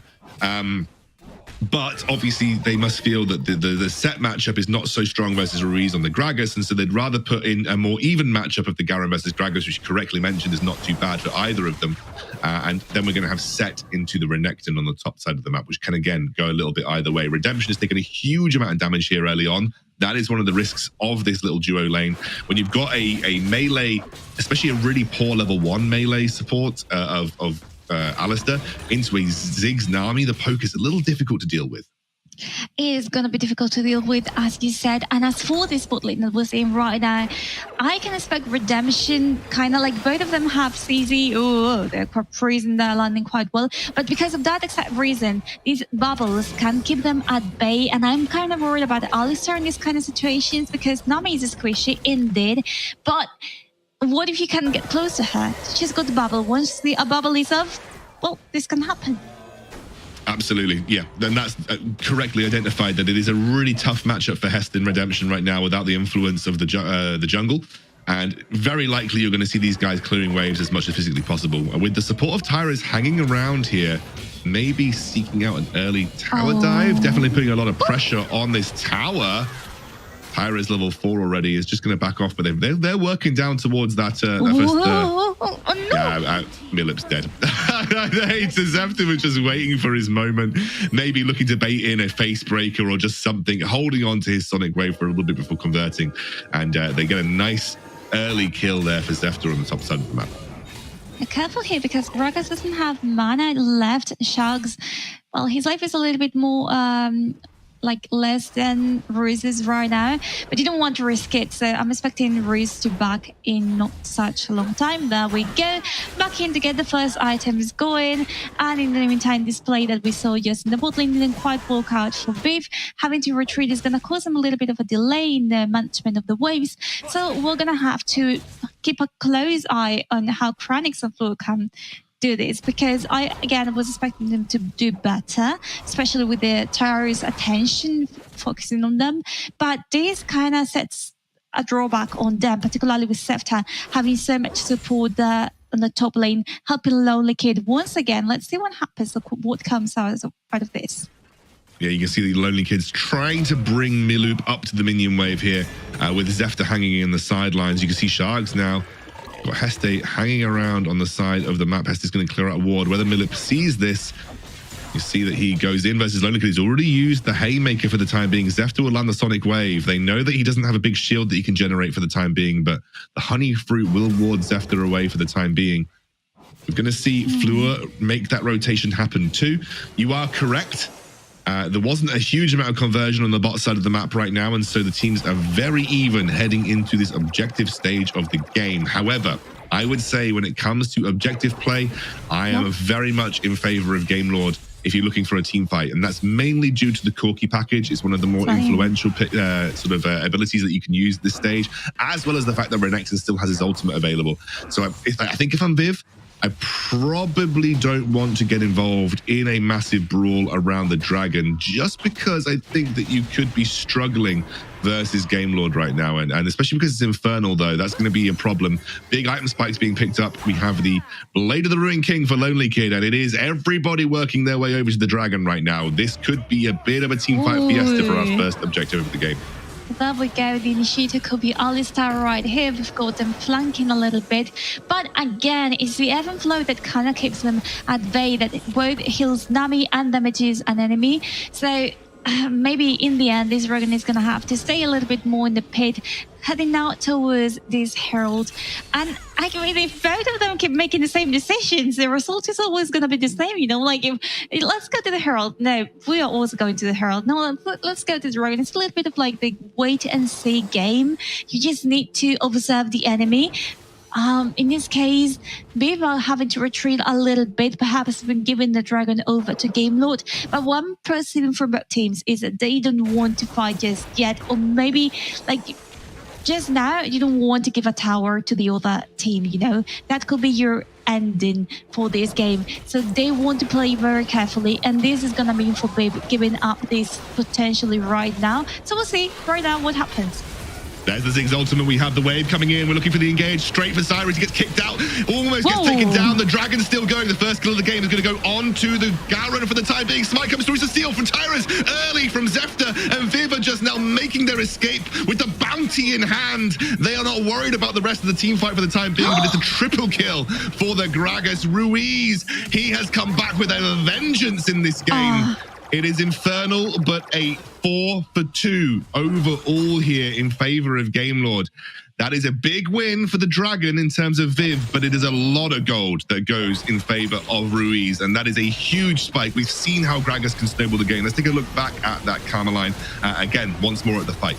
Yeah, everything starts with Tidal Wave by Nami, and then things get kind of split. You've got Gamelord on the lower side, and you've got Viv kind of splitting up once again, having to flash away in the case of Kranix, which just leaves Cyrus alone, and this all leads to this result of Floor as Nami having to be the only one on the Rift alive. So basically, a disaster for Viv, and a really good team fight by Gamelord, who almost seemed like they were going to lose right there.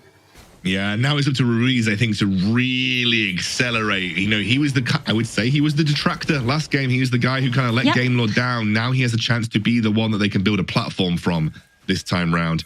I think Viv also realized that right now they are not interested in going for another team fight. The even win in that scenario was that Tyra's got the Infernal. So that is a pretty decent spike in terms of damage output. Looks like Viv are going to try and get the first tower of the game on this bottom side of the map. I don't think that Gamelord are going to be able to match the pace even with the Herald. And so that is, again, another little win that goes in favor of Viv and keeps that gold in a competitive place between these two teams. It looks like Miloop's getting dived right now, and I don't think he's got a hope in hell of getting out. Although I say that, no, he's dead. Oh, ouch, it hurt. So one thing that I do want to touch upon is how in Nami's case, during the team fights, they're going to have issues, because the closer you get to the center of it, I mean, once again, you're squishy. Like, you can't really risk it that much. And the enemy wants to take you out early because he can heal your allies quite easily by also dealing damage to the enemies. You've got good CZ. So, I mean, it's a risk for you to enter them so much, get so close to the action, that in the end, you might be the only one alive. And that's not ideal for them. So let's see how Viv decides to play around it, because once again, it's not perfect. Once you use a tidal wave, you're kind of useless from afar. And then we've got the replay from last play there, who had Set's ultimate kicking in, but that was not enough to make him stay alive a little bit more. So Miloop having to deal with this. he's been dealing with his aggression from the very beginning of the game. And I think it's a really clever idea by Seft and Lonely Kid to go straight up for that. You know, the bot lane might be lost kinda, or not so lost like we're seeing right now. Oh, that's a little bit of a misplay there from Tyrus. Gets taken down very low, kicked away. Does have the Sonic Wave on him and will escape for the time being. But I think kind of even scars across the board for both teams right here. They will both lick their wounds and retreat as we have the next dragon coming up. Worth noting that there is also the Corki package available for this objective fight, which is of course something that I'm sure... Oh, Floor has to flash. Caught out from a lack of vision and redemption, waiting in the wings to try and make that impact.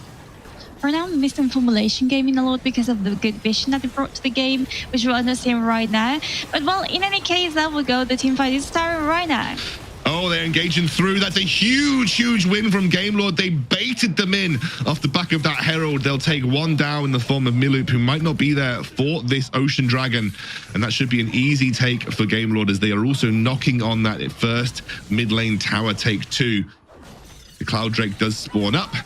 And I don't think there's going to be a solid competition. I think Viv are going to let that one go. Oh, wait a second. Somehow Sharks gets away with that. They don't quite take down Floor either. The exhaust comes through. The flash is there as well. We're going to see Hester knock him away. Tyra's a little bit overzealous to try and push on to Lonely Kid, but a little bit of a mistake from Ruiz, and he gets taken down by Sharks.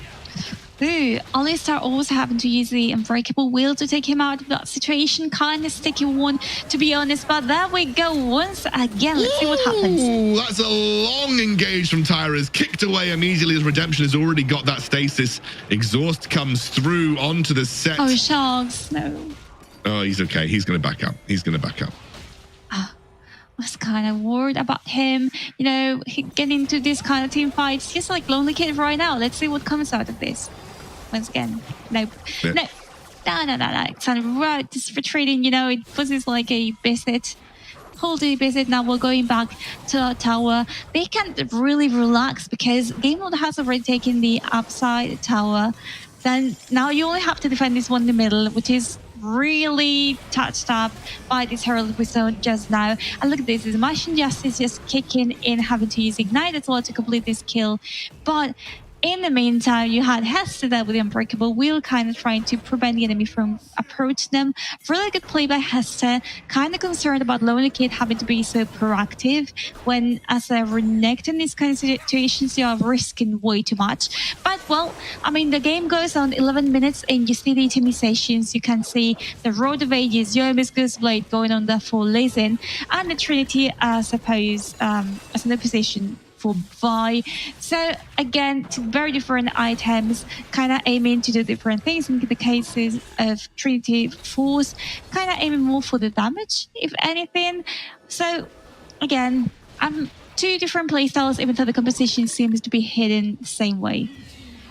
Again, it looks like Viv are not interested in team fighting for that second Rift Herald. That can be used to pop open the mid lane tier 1 for free here. The engage comes through straight onto Ruiz, and Demacian Justice from the sky takes him down. The trap was laid and Ruiz walks straight into it. And now the tidal wave comes through, trying to buy some time. Hess going with the engage. That's the super mega death bomb that buys a bit of space in the back line. But Tyras from downtown slams the ulti, and they're going to take that tier 1. Here comes the Dominus from the Renekton. He is very low though and is forced to back out. A flash comes through from Sharks as well as he picks up the kill. And now Sharks maybe trying to trade him to Zephyr, and somehow Viv come away with a huge team fight win. They might even get an inhibitor tower off here, but Ruiz is up and should be able to use his ultimate to clear. Okay, you know, when Hellas proclaimed himself as a king of predictions, I was kind of like, oh no. But now I'm starting to kind of believe him, you know. Viv is playing amazingly well in these past few minutes. They were losing in the beginning, but now they're recovering this. The tidal wave doesn't really hit anyone, but this Mega Inferno Bomb is a really good position. I mean, the range also allows you to do that. But in this case, what was happening here? Lonely Kid just kind of splits up the team fight. He goes upwards with not that much left. He's not that tanky just yet, and that leads to Hester having to just absorb all the damage. I know it was kind of chaotic, but my conclusion from this is Gamelord are panicking a little bit right now. They don't know what to do. They didn't know what's going on. The composition was working well in the few minutes prior to this, but right now it's like, what do we do? And that is gonna cause in the game if they keep acting this way, kind of reckless, to be honest. Oh, it's going to be Milupicated. Immediately uses that ultimate to buy some time. Redemption is there. And he has the shield to work with. Tyrus wants the fight, though. Wants a lonely kid. There's the Inferno bomb that doesn't quite land. The re-engage comes through. Tyrus has that Stokes gauge to work with. He will jump straight back onto the Alistair. The Rampage as well from Sharks with the Demacian Justice. Ruiz completely flops the flash body slam, but he picks up Tyrus. He will go down, though. Pay for it with his life. In the meantime, though, there's a great resurgence from Game Lord. They're going to drop that Rift Herald mid. They should be able to pick up the mid lane tier 1 in response. It is a 2-for-1 overall, but the tower goes in favor of Game Lord. Messy team fights left, right, and center. The immediate response from Viv is going to be straight onto this dragon, although they don't have Tyras for this, so they will need to force Zephyr away. Yeah, and I don't know. I mean, this play, the use of the Herald was kind of forced by them, but you didn't really need to lose Ruiz to this. And now, again, Euroliving has to do his own devices. Zephyr with the leads not really shining for us. I was expecting him to be doing. I know, I don't think they're picking their fights properly in the case of Game Lord. And in the case of Viv, they have been able to capitalize on these mistakes quite well. So there you go. They got the dragon now. Let's see what they kind of try to do, because it's a 5 versus 4. And I don't know what to expect anymore. Lonely Kid is arriving late to his fight as well. And the thing is, when you've got 2 tanky members as Renekton, who is more of a fighter, and Alistair, and Renekton just melts like butter, it's just, you know, it's going to be a difficult one to win.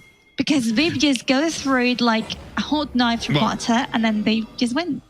I mean, I want to just turn your eyes to a couple of interesting points. It was a Blade of the Ruin King first Renekton pick, which is not unheard of, and in fact it's actually quite common when the Renekton is doing well. However, to make that pick, you know, that item feel valuable, you kind of need to snowball your Renekton, which hasn't massively happened for Game Lord here. The other note, and you'll remember that we talked about it at the start of the game, triple kill for Ruiz. We said that gold needs to be used to accelerate the Game Lord team. Yeah. And actually, a couple times after that, you know, they picked off Ruiz by himself, and he was not able to actually have the impact with all that gold that he picked up early in some of those team fights. And that gave space to Viv, who have just played the better team fights. In both games have played the better team fights. And I talked about how this game is going to be decided by team fight mechanics. Does that Unbreakable Will pop by Hester randomly there? Yes, it is. That's not a great cooldown to lose as well, especially around the team fight objectives. But, you know, it's about which team plays these team fights better. And right now it has been Viv that has played every single team fight better and has been catching out Game Lord and making Game Lord suffer for what feels like inadequate team fighting at this point in time. Oh, I feel like it's a pity because we've seen Game Lord playing so well in all the games. Oh, let's see if they can do it now. Or Redemption. As that way, the Redemption might get taken out by Redemption, just about manages to escape a sliver of HP, but it's enough to now save Viv straight to the Baron. They're going to take it relatively quickly too. Yeah, exactly. The damage is going down right now. Ruiz is the only one. Okay, maybe impacted by that one with that barrel, but again, he might be killed right now. We're on to Ruiz. He's going to get maybe taken out, but will just be the spin. Don't even need to use the Demacian Justice. It has been used already. Sharks not having that cooldown available. Hester, the Unbreakable Will, does come back through. Going to try and lock onto him. He is now going to be the target as Tyrus somehow keeps himself alive. You can see on the back line, it is Kranix who forced to flash away. It's not a great fight, though, as Redemption is melee range Corki. And now it's up to Zephyr and Lonely Kid to try and dissuade this Baron from happening. No members of Viv have dropped StarCraft level micro to keep their low HP players alive right now, as Tyrus again just about keeps himself out of the jaws of death. Zephyr will just clear this wave out as well. Gonna be honest with you right now, Viv are playing a blinder and they're gonna teleport Tyrus straight back into the pit here. Yeah, whereas Zephyr and Lonely Kid are the only ones on the roof right now. They're gonna have to sort this out by themselves. Lonely Kid once again not having his full life right now.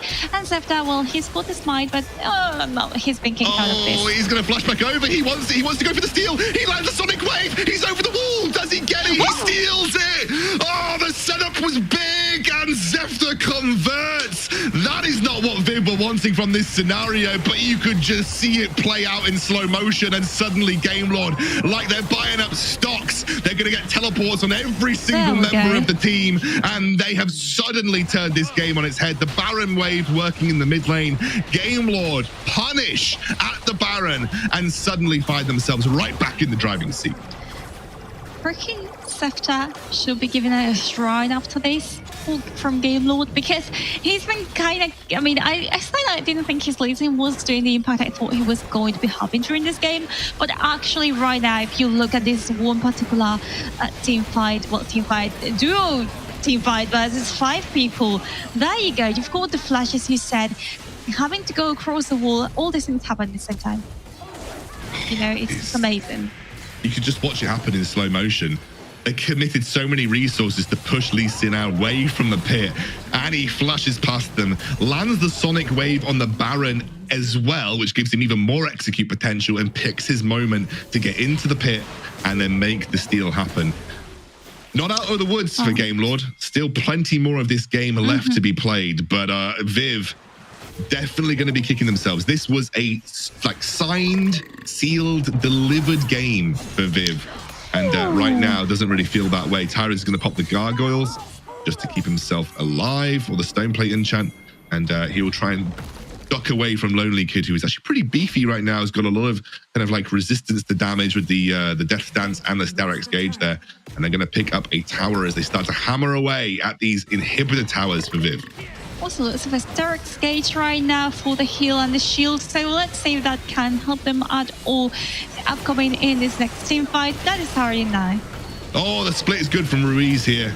Doesn't want to make this team fight happen though. They're just trying to slowly force their way onto these inhibitor towers. You can see that Kranix is just clearing waves mid as best he can. I think Baron has now dropped for Gamelord, so that is a saving grace for Viv, if I'm completely honest with you, a massive saving grace. Although in the meantime, something that we didn't quite tag is that Gamelord actually picked up the Elder Ocean.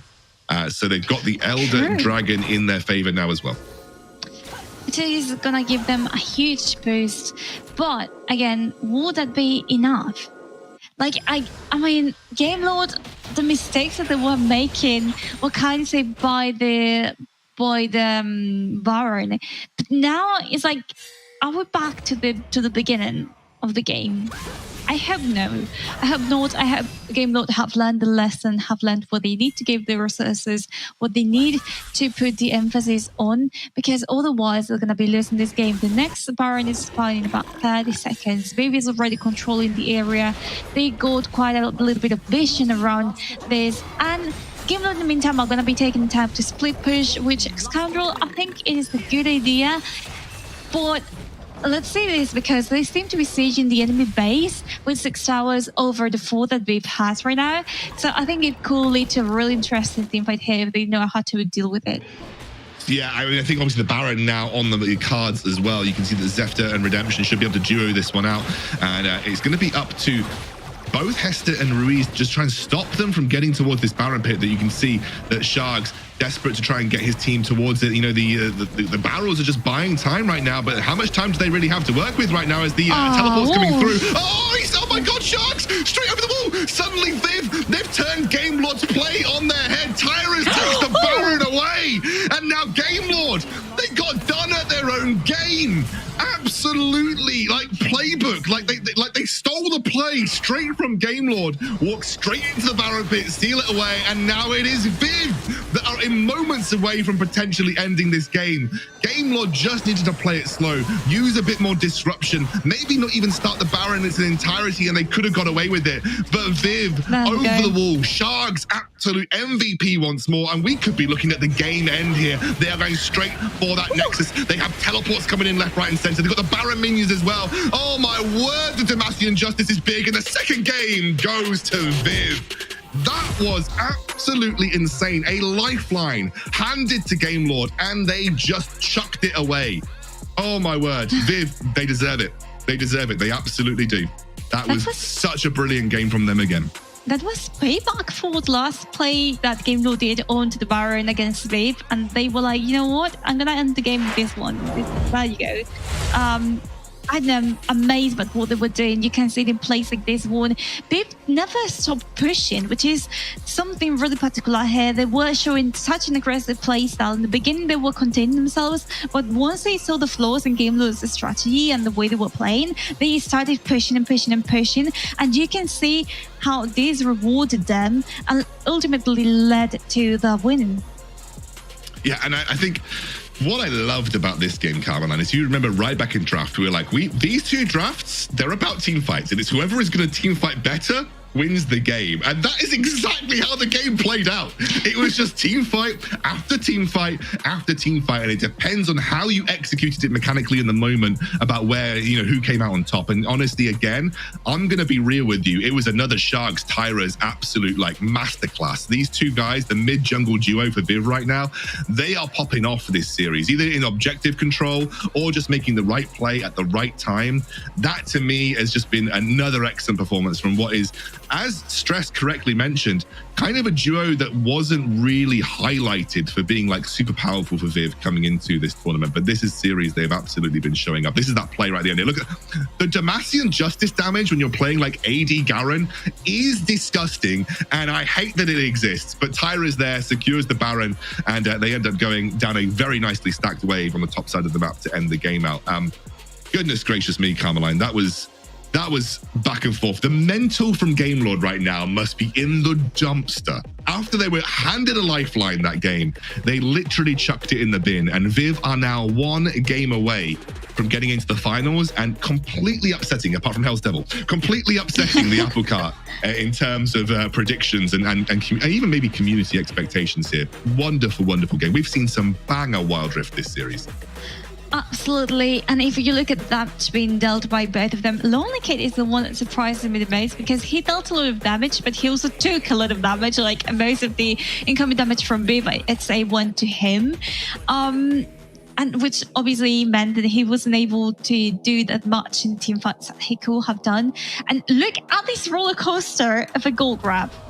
Right here, you can determine when the game was changing the pace. In the first few minutes, it goes over to Viv. GameLord takes over around the first objectives, and then it goes over to Viv once again. GameLord was leading the end up until the very end, thanks to that Baron as well. That just goes on to show. The times are around the objective fights, because we kind of said these teams are going to be they're going to fight at certain moments in the game. They're two team fight teams that have one backline powerhouse artillery carry that they're hoping that's going to win, and it all came down to execution. And it's Viv again that we mentioned have been executing those team fights better than GameLord right now. I actually think the drafts were a little more even this game. Both teams had clear identities and they were doing the similar kind of thing. And honestly, GameLord were in control for a decent amount of that game, but goodness gracious, it was brilliant stuff from both teams. Let's take a look at the play of the game here, Carmeline, and kind of highlight the moment that was the most impactful. Okay, what should I think? I know which one it's gonna be. Yes, indeed. Of course, it's ending game team fight there, right there, with the amazing play by Sharks right here with the Demacian Justice. We've talked about it in extent. The things that were happening all around. Hester having to run away alone, as well as Scepter barely alive, and then they will get killed, which will open a hole there in the base for Viv to take the game away.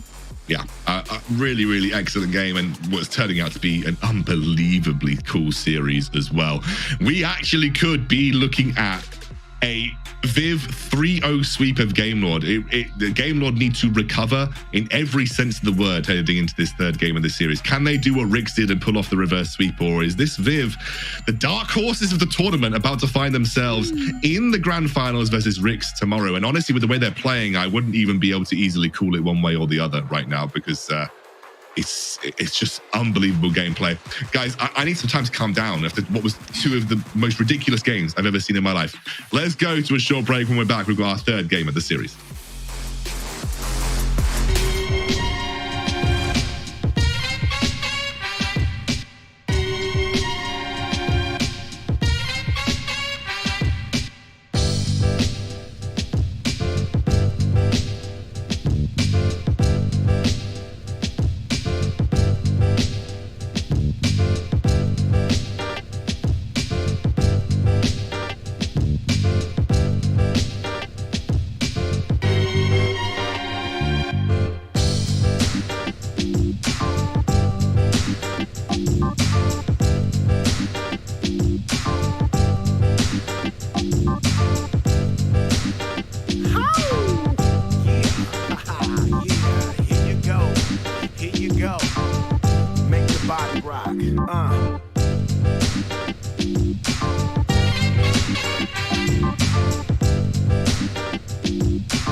It's caster roulette here on the WREC. We've brought in Hells. He's coming in to cast this game of the series. Hells rubbing his hands together because he's one game away from being the only caster that got the predictions right.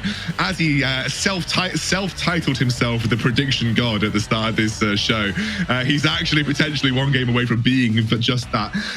Hells, from the sidelines, mate, like what's your thoughts? What are you seeing as like the analyst just looking in from the outside on these games?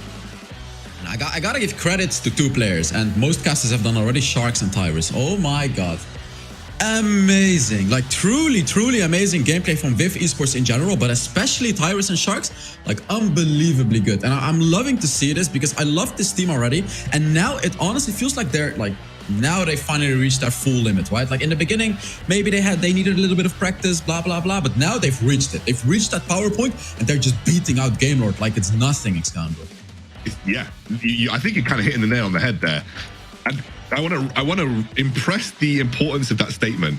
Beating GameLord as like it's nothing is not a small statement to make, and that kind of shows you about how good I think Viv have become and how much they've grown throughout the few weeks that we've seen them.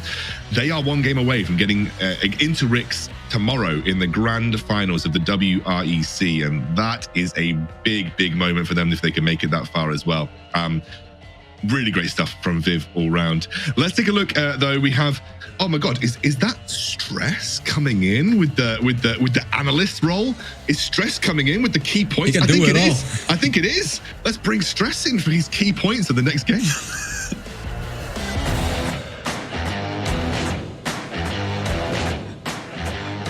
Much love to you guys. Here come my Diamond 2 key points for you. So I think, honestly, like we've said a lot about what Viv are doing really well. I want to focus in a bit on GameLord. Their draft, I think, was better in Game 2, but they're still stuck on this core key, which we know Redemption's had it banned out for a while, but I feel like it's really hampering them in the draft. This time around, I know GameLord are going on to red side. I think you have to ban Ziggs, maybe even like accept that Corki is going to get banned out and drop it and play a different playstyle because it's just not working for GameLord. They're a little bit disjointed, and that's where I want to go on my second key point. Is GameLord have done something we haven't seen from them for many weeks, and that's overextend. There's been a number of fights in this series where they've been taking 4v5s, and you look at the map, and Redemption's like the other side on Gorky trying to transfer up as quickly as he can, and just can't get that. That's so not what we're expecting from GameLord. Normally they're very good at playing towards each other, and they just haven't been able to make that work in this series so far.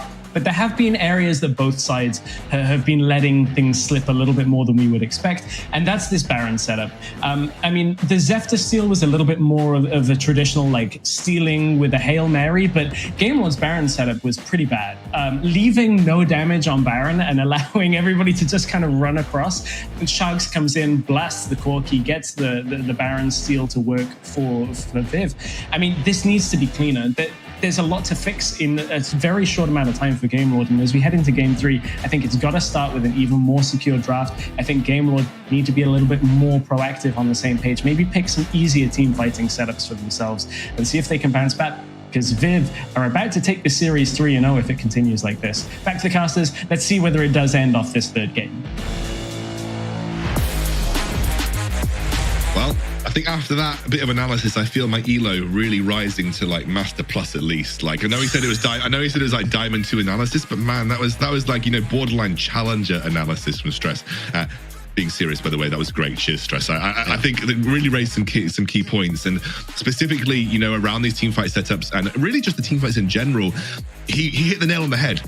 There are moments in this game where you expect GameLord to have executed in the way that we've seen them do in the past, and they have just fumbled. I think specifically, I don't want to point too many fingers, but Ruiz really had a platform to win that game for his team and kind of did them.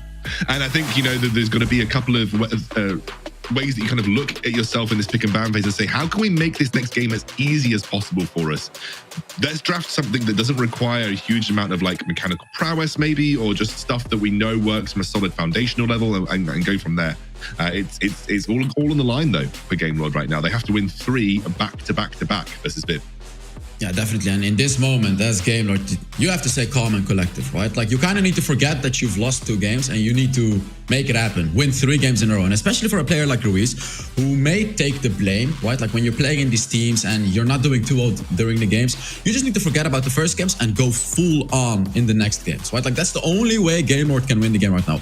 Obviously, this draft is going to be very important as well. And we see some very interesting bans, the Jace, the Galio, the Olaf, and the Varus. Don't you think someone like a Garen or a Gragas needs to have priority in these bans, Excalibur? Yeah, I think Gragas has definitely been seen to be a relatively high priority. Hells, I'm just letting you know, by the way, we're getting the chin cut off by the pick and ban phase again. So pick and bans are almost banning our chins away, which is never a good look, especially for me. So I'm going to try and not get my chin banned by pick and bans as well. There's going to be the Galio and the Ziggs. We're going to see the Olaf and the Orianna. That strikes me as interesting. She has not been prioritized at all this series, which just leaves the Gragas open. Sharks clearly apt on this champion. It's a great first pick in general. I'm trying to see if there's any other glaring holes that we're leaving open. The Corki is prioritized though, almost certainly for Kranix, you feel, Hells. Yeah, definitely. And even though the Corki first pick didn't seem to work for Game Lord, Corki first pick is amazing. Actually, we can see though, Game Lord was ready for this, right? They have the Camille. The reason that Corki gets first pick, by the way, is because of that package, especially. Corki is really good, can play lane safe, but that package is so important because you can fight during those objectives, have an incredible presence with that package. But then Game Lord has 2 power picks to pick because obviously they're the red side. They pick Camille, and it's interesting to see what's going to be their next power pick. Like, what do they put a lot of value on? I would assume the Gragas. Whoa, it's double Gragas. Oh, it's Garen. Yeah, it's the Gragas. Double Gragas. Yeah, so Gragas gets picked up here by Game Lord. That makes a lot of sense. So I think, already off to a strong start. Camille has been banned, I think, quite a bit in this series so far. So finally, Camille going to get in the hands of what I assume is going to be Zefta, but you do have a bit of flexibility between Zefta and Lonely Kid with that pick. Immediately, though, they are going to go for the Nami, believing that it was so impactful in the previous game that they're going to bring that one again for Floor. He did hit some really good bubbles that game as well, actually. I think that there was some big moments for him in that sense. Imagine that Sharks could be having that Garen again. One thing that I really love about Sharks, Hells, and I don't know if you agree, the champion pool seems like endless. He feels unlimited. It feels like he plays anything to a really, really good level. I think that's a great sort of skill set to have for your mid laner right now. Yeah, and I want to talk about this draft from Viv Esports. I really like this combo of especially Garen and Nami, because obviously Nami with that ultimate can slow a lot of champions. And if you combine a Garen frontline with the Nami ultimate, everyone gets slowed and Garen spins around. He applies the Black Cleaver on everyone, he tanks up all the damage, and then all of the other champions follow up and destroy the composition of Game Lord.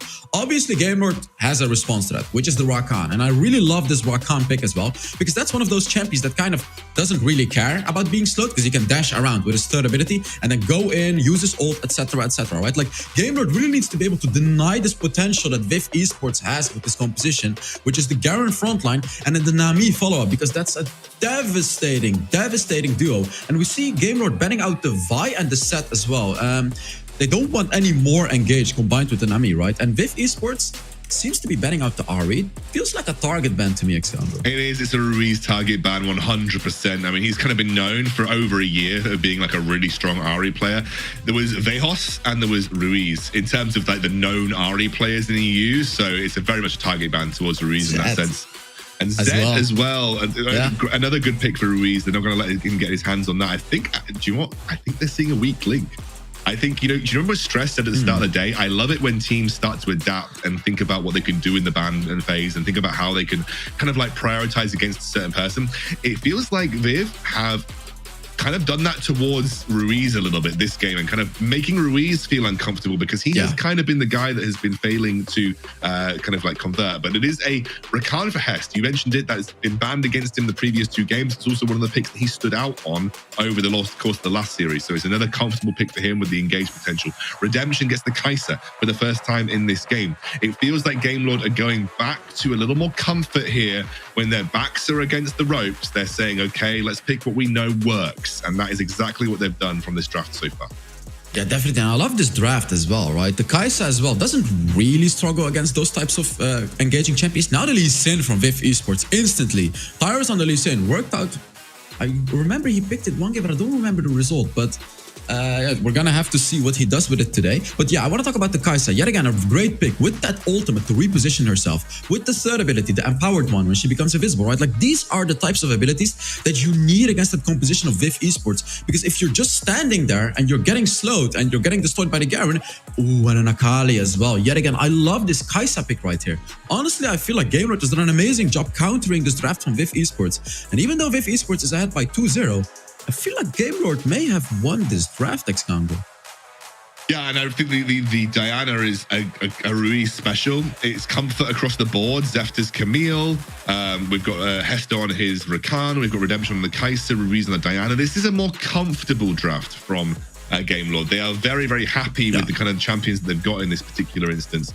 I will say for Viv, like they clearly have a goal in this game, and that goal is kill Redemption. And I think like they've picked a couple of picks at the end here which can do that, as long as they're getting into a situation where you know, they're putting Akali in a spot where she can actually do that consistently. So very interesting. I think a better draft from GameLord overall. But then Viv have definitely got the tools necessary to kind of nullify the threat from GameLord if they play the game correctly. Both have the tools to win the game. And that's what's going to make this an amazing game to watch, Xcandle. I feel like VIF Esports does have the better composition for the early objectives with the Lee Sin and with the Corki. But then GameLord has the counter to those later game team fights. So how is it going to play out? How are the teams going to play with their compositions? We're going to be finding out very soon, Xcandle. Yeah, we are. This is potentially a final game of the series if GameLord can't get it together. But I tell you what, they've got a draft that we know that they can utilize well. We could be looking at GameLord mounting a comeback if the draft is anything to speak of based on their previous performances. However, Viv are on fire right now, playing the team fights better in every way, playing objectives in general better, and playing the game better. So Viv could be booking themselves a place in the final versus WREC tomorrow in what is a very, very big upset if they manage to take GameLord down here, Hells. We are into the game. It could be a 3-0. It could be a 2-1. GameLord have got to perform, and it is Sharks on the Garen mid. It's mid loop on the Akali, and Zeft is actually playing Gragas jungle. Yes, I see. It's Milup on the Akali indeed, and Zefta's playing Gragas jungle. That's very interesting. He's playing the Gragas up against the Lee Sin, and now actually the chat thinks that VIF Esports is gonna win. Would you believe this if you saw it yesterday? That 60% of the chat would vote for VIF Esports. I mean, that's crazy, right? If you think about it. I absolutely think that Viv deserve this vote. I mean, they've swayed public opinion, they've swayed caster opinion. Most of us who've predicted GameLord are shaking in our boots. Of course, Hells was a believer from the very start, from the very beginning. He's got absolutely no worries about that. But I think in general, Viv definitely deserve that kind of belief from the sort of Kairos comes in, gets a slow down. Ruiz backs back in and actually going to force the flash out from Tyrus very early on here. I don't think that's an easy trade that you win, but Ruiz has been taken very low and will be forced away. Yeah, Ruiz has been taken very low, and Tyrus is going to be able to take that top lane scuttle, and then the bot lane scuttle is still up. Zefta is still relaxing in the mid lane, but we have an engage. Ooh, nearly gets the kill for Lonely Kid, but Milup barely survives, and I feel like Tyrus may be able to get a double scuttle crap right here. Yeah, it doesn't look like Zefta's moving right now, and actually priority in favor of Viv because Fleur rotated up very early on here. You can see that Hester is actually caught a little bit. Was looking for a potential gank, but won't find it. Will dive away for the time being. Great Aqua Prison, forcing the flash out of Zefta, and you are correct. It should be a double scuttle for Viv early on. Bit of a misplay from GameLord overall, despite having a relatively solid trade for themselves in the mid lane. And VIF Esports does it again. Zefta was just standing in the mid lane, unable to do anything. VIF Esports were able to get that priority in the bot lane, and they got the double scuttle. And right now we can see VIF Esports already getting ahead, and with the double scuttle, it means they have the major vision advantage. And now it's going to be very scary for GameLord, because you have no idea where anyone from VIF Esports is. They do have a little bit of vision on the right side of the map, but on the left side, it's completely blank. They have nothing. So how the hell was Lonely Kid going to be playing this lane safely? And Redemption? Ooh, Redemption nearly dies right there. And Kranix, we haven't seen him on the Corki yet, but we know that it's one of his most comfortable champions. And he's happily just farming away here. Has a little bit of experience deficit and a little bit of a gold deficit because he rotated out of lane very early on versus Redemption. Yeah, now Tyra's gonna gank. Yeah, he's in the top side of the map. It's actually going to be an exhaust burnt onto Kranix. Lonely Kid is level 5 for the time being. Miloop is not. You can see that Tyra's is hanging around. Zefta there as well. Going to try and catch Zefta out. Has the ultimate, and actually going to be the ultimate as well. Hextech Ultimatum seals the fate of Tyra's. And that's exactly what Game Lord would have wanted. Little thing to note is actually people consider Gragas to be a pretty solid Lee Sin counter because you can body slam his Sonic Wave, and it means that it's very difficult for him to position in fights and very difficult for him to actually land his damage. Yeah, definitely. And also, Lee Sin indeed kind of gets countered by the Gragas, and Ruiz taking a lot of damage in the mid lane. But I also want to talk about Miloop under Akali, because he's up against Lonely Kid, who has a fleet footwork and is playing Camille. Camille destroys Akali in the early game, especially with that fleet footwork. And we can see it with the gold lead, right? Oh! Don't think they're going to commit to the engage here, Sharks. Probably a little too healthy for that to be the case. And I completely agree with you. Akali also didn't go fleet footwork herself. She went for the Conqueror. So it means that she's getting out sustained right now by the Camille. Like you mentioned, looks like we have a team fight. The Corki has picked up the package. So there is a good setup here for Viv, but Game Lord want the fight. Yeah, Game Lord want the fight, although Viv Esports does have the package. I have no idea whose side this fight is going to go on, because Akali is incredibly weak at this point of the game. So even though you have the package, on Viv Esports side, your team is not that strong. It's not like you have a guaranteed fight. So perhaps they do want to shake hands right here, but I feel like no one is going to shake hands right now. And I feel like they're definitely going to fight for an objective, Excandro. It feels like when you've got a package, you almost are obliged to fight for an objective because it is such an influential tool around these team fight situations. Sharks taking a bit of damage from Ruiz, getting chunked out slightly. You can see that the Dragon's getting started up here by Game Lord. They're trying to bait Kranix maybe into a situation where he's forced to use that package. Tyra's over the wall. The engage is there. Hest is looking for it. In the meantime, Hest is completely isolated. That's the package. Oh, Kranix finds the first kill. And that's a Redemption forced to use the ultimate in a defensive way. Ruiz doesn't actually make any impact with his ultimate. Lonely Kid there, desperately trying to get involved, but the exhaust comes through. Now they're on to the back line. Kranix goes down. Tyra's does as well. It is a 1-for-2, but Infernal goes the way of Viv. Lonely Kid, where were you? Game Lord wasn't even ready for that. Viv Esports saw that Lonely Kid was walking up to the top side of the map, and as you look into the sweep, look at Lonely Kid. He's just not here, and then a beautiful package from Kranix to just finish off the Gragas. But Lonely Kid was not there, Excandro. It was a 4 versus 5 against 5 people with a Corki package. You don't win that, and that's how Tyrus was easily able to secure the Infernal Dragon, which is an incredibly important dragon, by the way. But Lonely Kid really out of position right there. They did end up hand-holding, or rather hand-shaking, for the objectives across the map. And there is actually a decent gold lead to work with right now for Game Lord, and Viv taking a bit of damage, or Sharks rather, taking a bit of damage versus Ruiz. Ruiz can maybe be looking for a chance to bounce back in, but the Aqua Prison does not land. They're going to drop Rift Herald on top side of the map as well. They've already lost first turret of the game because Kranix and Tyra secured that on the bot side of the map. But it is Game Lord in a healthier spot than we have seen from them in previous games this series, Hells.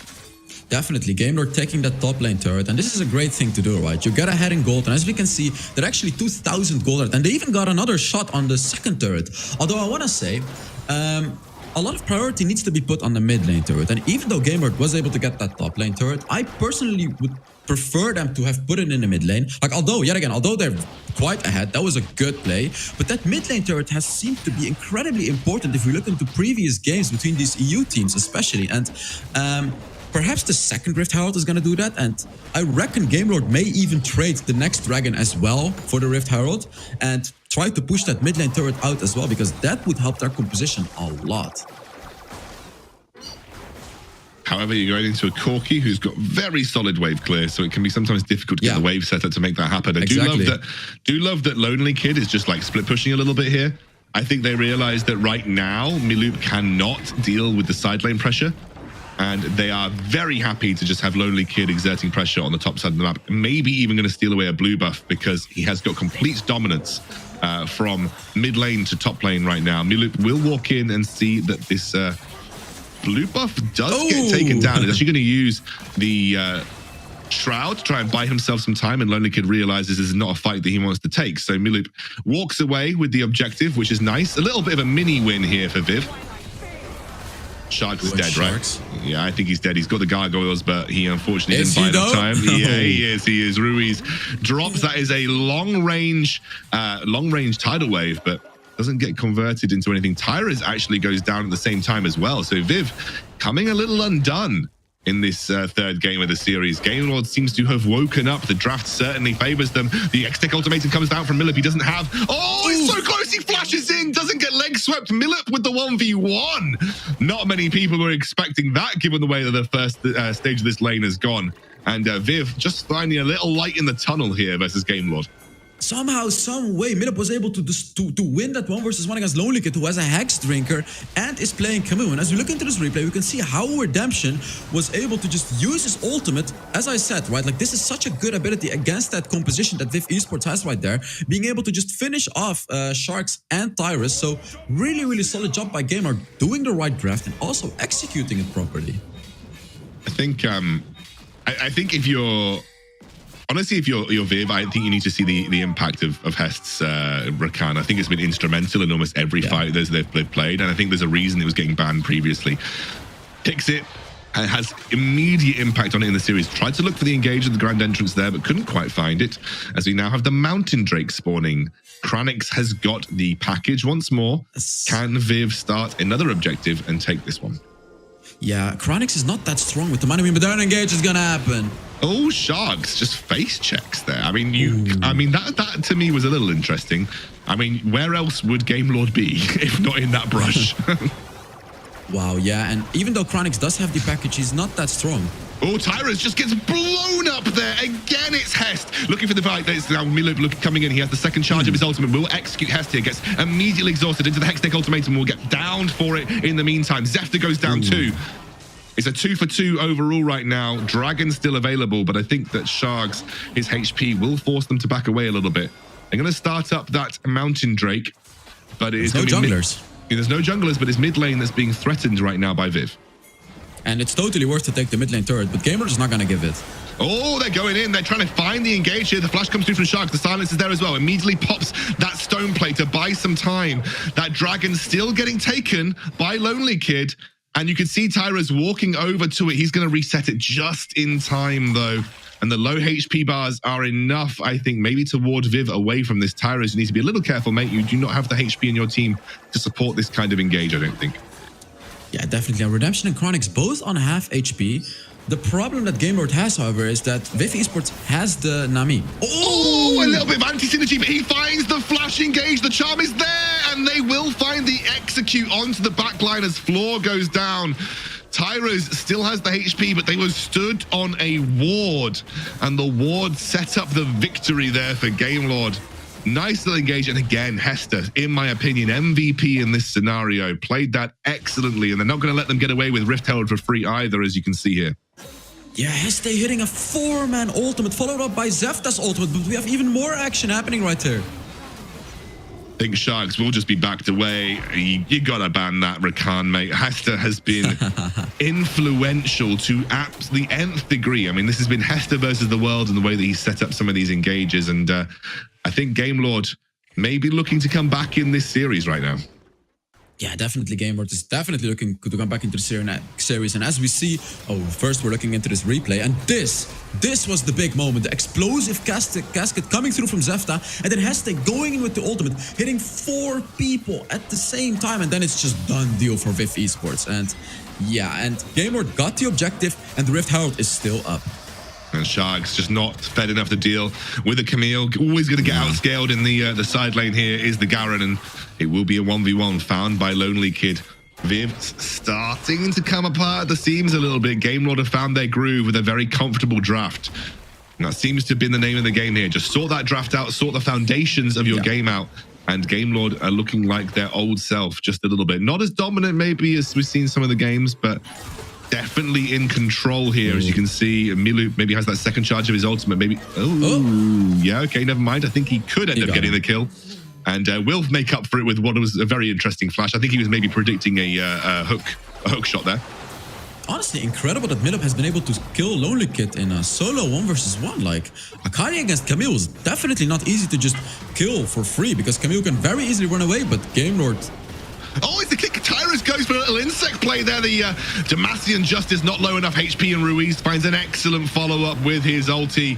That's low HP paths across the board, and Ruiz finds a huge triple kill.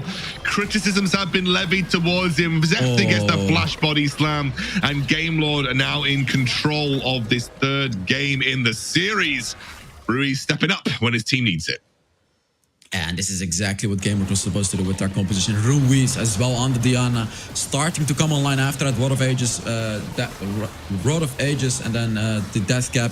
Just now it's kind of over for VIF Esports. What are you supposed to do as VIF Esports? Milup could potentially carry the game as an Akali. We all know Akali can do it. But Sharks on the Garen is going to be struggling a lot against this composition of Game Lord, because up against a Kai'Sa who deals percentage HP damage with her passive, and then the Camille who also deals true damage, you cannot tank up for super long at Scoundrel. And as we look into this replay as well, beautiful ultimate by Nami, but yet again, Redemption repositioning himself, being calm and collective, Heste going in with the ultimate, and then Diana going in as well. You just cannot kill Redemption with this composition. The Kai'Sa can just use her ultimate, run away, and there it goes. Like, there goes all of your engage. Lee Sin has used all of his abilities. It's done, deal. And then Game Lord following it up perfectly, and now they're pushing in with the Baron as well.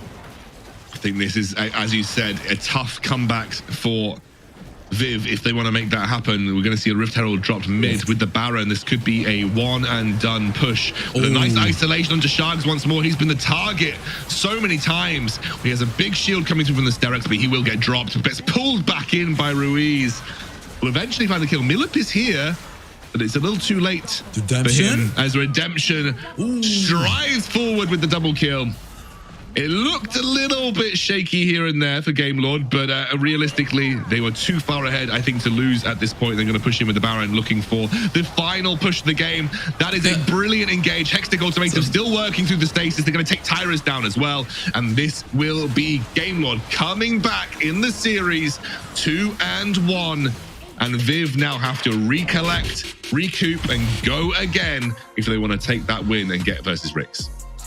Game is over. 14 minutes. Who would have thought Game Lord absolutely dominated with Esports? I mean, I talked about the draft being in Game Lord's favor, but this was incredible, Xcondo. And as you said, it feels like now finally Game Lord has picked up the pace again, right? Like, they don't care about 0-2. They picked up the pace again, and they dominated this third game. And as you look into some of these replays as well, this was the fight where I felt like Game Lord screwed up a little bit, because Lonely Kid was not there, and they actually lost a very important dragon. But after this, it was just all Game Lord, Xcondo.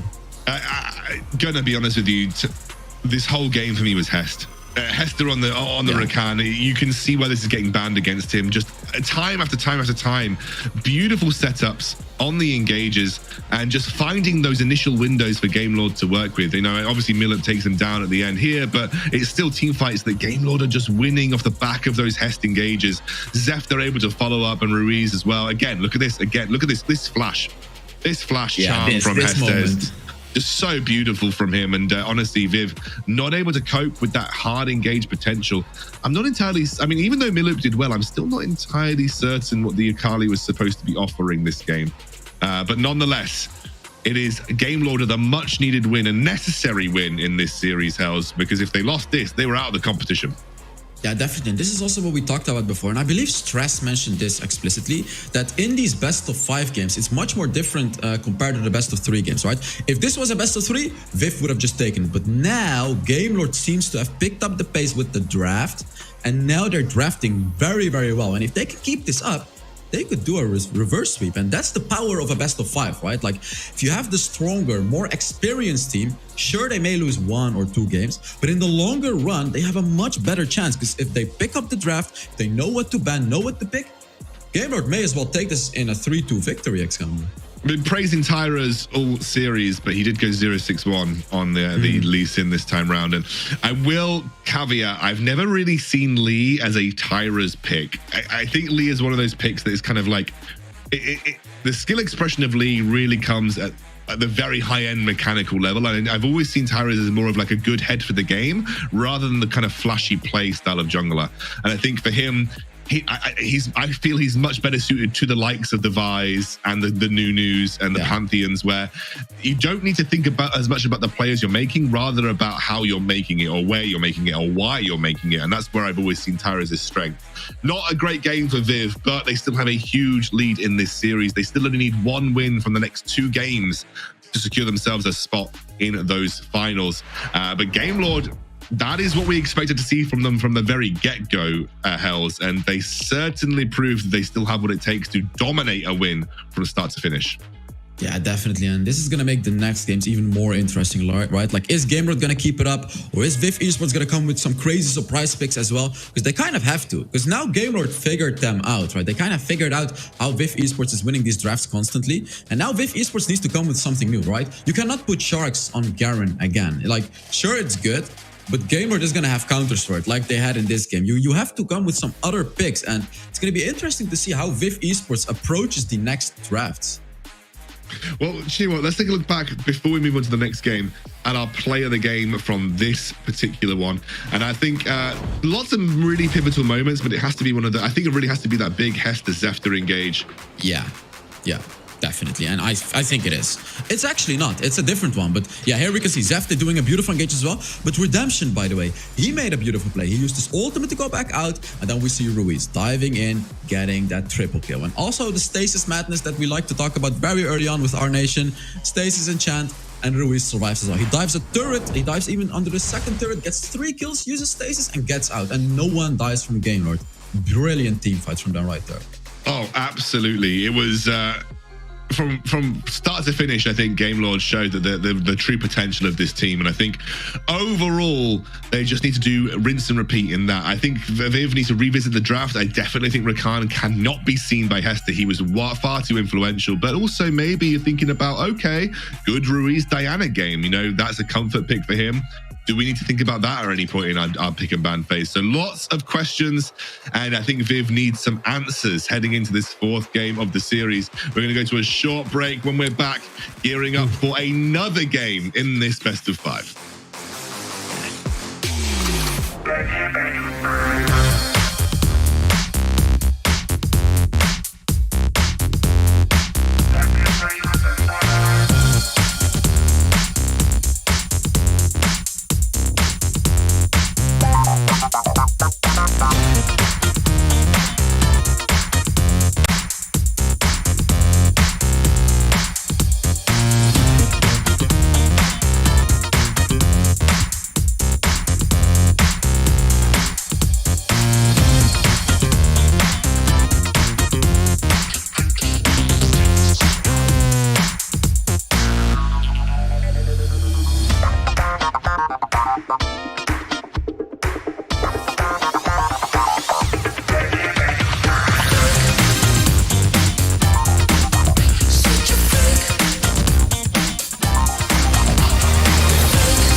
Frozen over, stuck in time, out of breath in my mind. Is this how it will be when you promised it's you and me? Could it be us? Could it be us till forever? Till forever, forever us? Could it be us? Could it be us till forever? Till forever.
Ready, ready?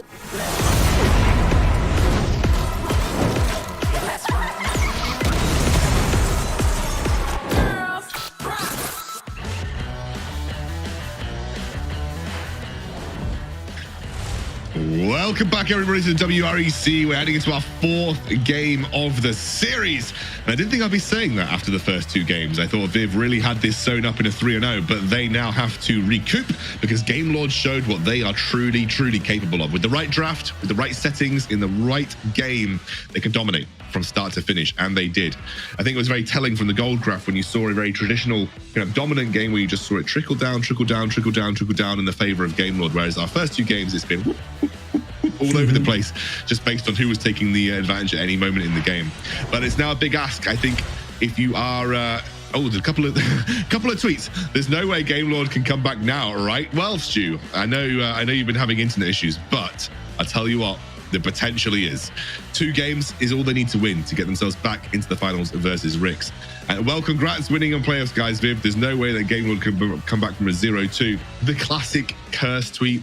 Think of if you guys are an old school league viewer, you know what I'm talking about, but a curse gaming tweet, a 0-2 situation where the reverse sweep happens straight afterwards. And it's happened so many times in esports, the reverse sweeps are well and truly alive. Hells, let's take a moment then. What do you think? Can Viv kind of recoup? Do you think Game Lord have found their groove? Like, how do you feel about this next game? So even though I voted against Game Lord, I feel like they now actually have the advantage. And if I have a quick minute to explain why, because first of all, they're the more experienced team, right? They're more experienced, have the coaches, etc., etc. They've played against Viv now. The first 2 games, they kind of started to understand how to play against them, how to draft against them, right? Sharks on the Garen, easily countered with that Camille, right? They just completely hard countered the composition. And I feel like if Viv Esports doesn't come with some new picks and some very good drafting, Game Lord will take the next 2 games very easily even. But Viv is not going to do that, right? Like, Viv is going to come with surprises. So that's what makes these 2 next games, I'm saying too, already cursing it, but that's what makes this potentially 2 next games so exciting to watch, Xcandro. Absolutely. I think we really do have a real, I hate to say it, but we've actually got a real series on our hands right now. Now, Carmeline has been watching from the sidelines. I believe she's here with some key points for Game 4.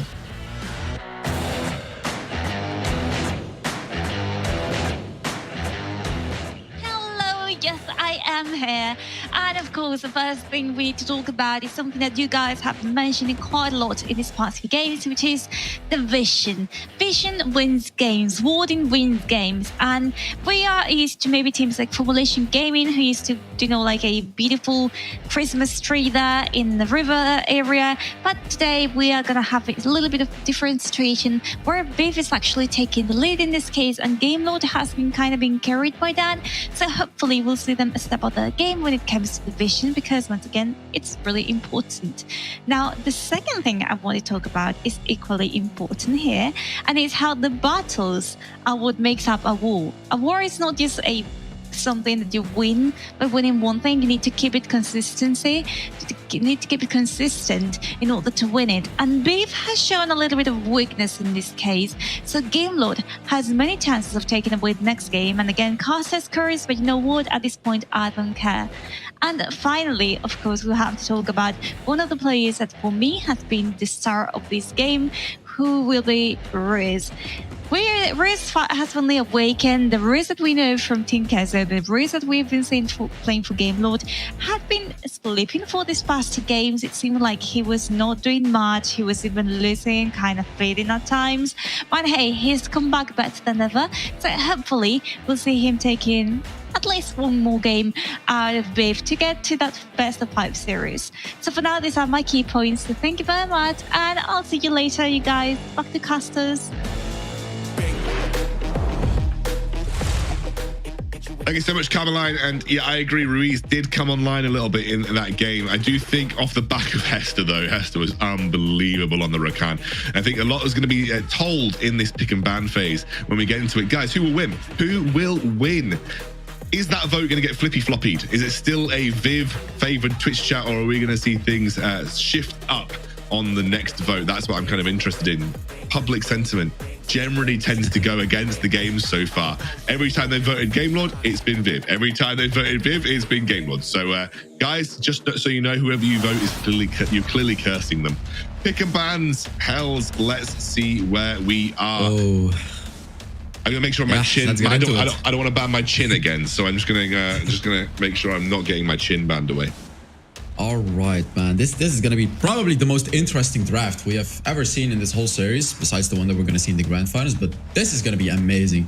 And yet again, Olaf is just constantly getting banned. Teams just really don't want to deal with it. Viv has to ban Rakan, right? Yeah, there it is. Exactly. Like they have to. After that performance from Heste, as you mentioned, there's no way you leave the Rakan open, right? Yeah, Rakan too much of a power pick for Hester, and clearly one of his absolutely best picks in the game. We're going to see the Varus ban away. I rate it. I think that Kranich showed in that second game why it is so influential. Do you know what's really interesting? I don't think we've seen Fiora banned this series. Neither do I think we've seen Fiora picked. And I think she's the most pick ban champion in our entire competition.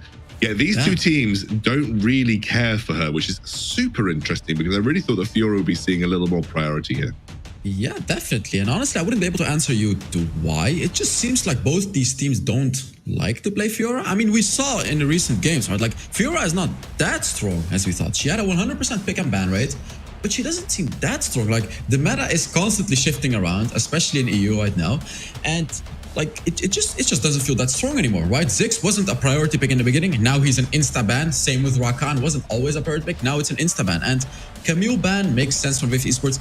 It seems like Viv wants to prepare for the Garen again, example. They're banning away the Camille, they're banning away the Rakan. This opens up Garen again. Yeah, I'm really wondering what Game Lord choose to prioritize here. It's going to be the Gragas. Flexible, I think, has been a pretty influential pick overall. I don't think that Ruiz had the best game on it, but it could definitely go in the hands of Zefter again, who I thought was very influential on the Gragas. Immediately, though, we are going to see the set locked in. Something for probably Miloop in the top side of the map, but obviously we know that it can be flexed over to Sharks as well. And it is the Galio, which was banned previously. Yeah, Galio, incredibly strong champion, and we saw Fluor play it as well. Honestly, it didn't feel like he was doing too good because he was like 0-3 in the first game and really struggling a lot against Game Lord. But obviously that late game presence with the ultimate and picking it up against a full AP champion like the Gragas as well. You know, the ultimate provides a lot of value because it gives magic. It gives a magic shield to everyone you jump on, and obviously he works very well against those mage melee champions like the Gragas too. And we see a Darius pick come through from Game Lord, and that's very likely going to be a Darius on Lonely Kid. We saw him play the Darius, incredibly good. But what is Viv Esports going to respond to it? Are they going to pick the Garen into this? Garen's still okay, I think, into both Gragas and Darius, so I think it's like a relatively solid pick. Vayne comes, I think, in anticipation maybe of the Garen here. The Vayne comes through because they think that Garen is clearly, I think, a good response to the Darius and the Gragas. And they're saying, go on then. We know that we've got a pick here that can deal with the Garen incredibly well. And now that's kind of thrown a bit of a spanner maybe in the works for Viv.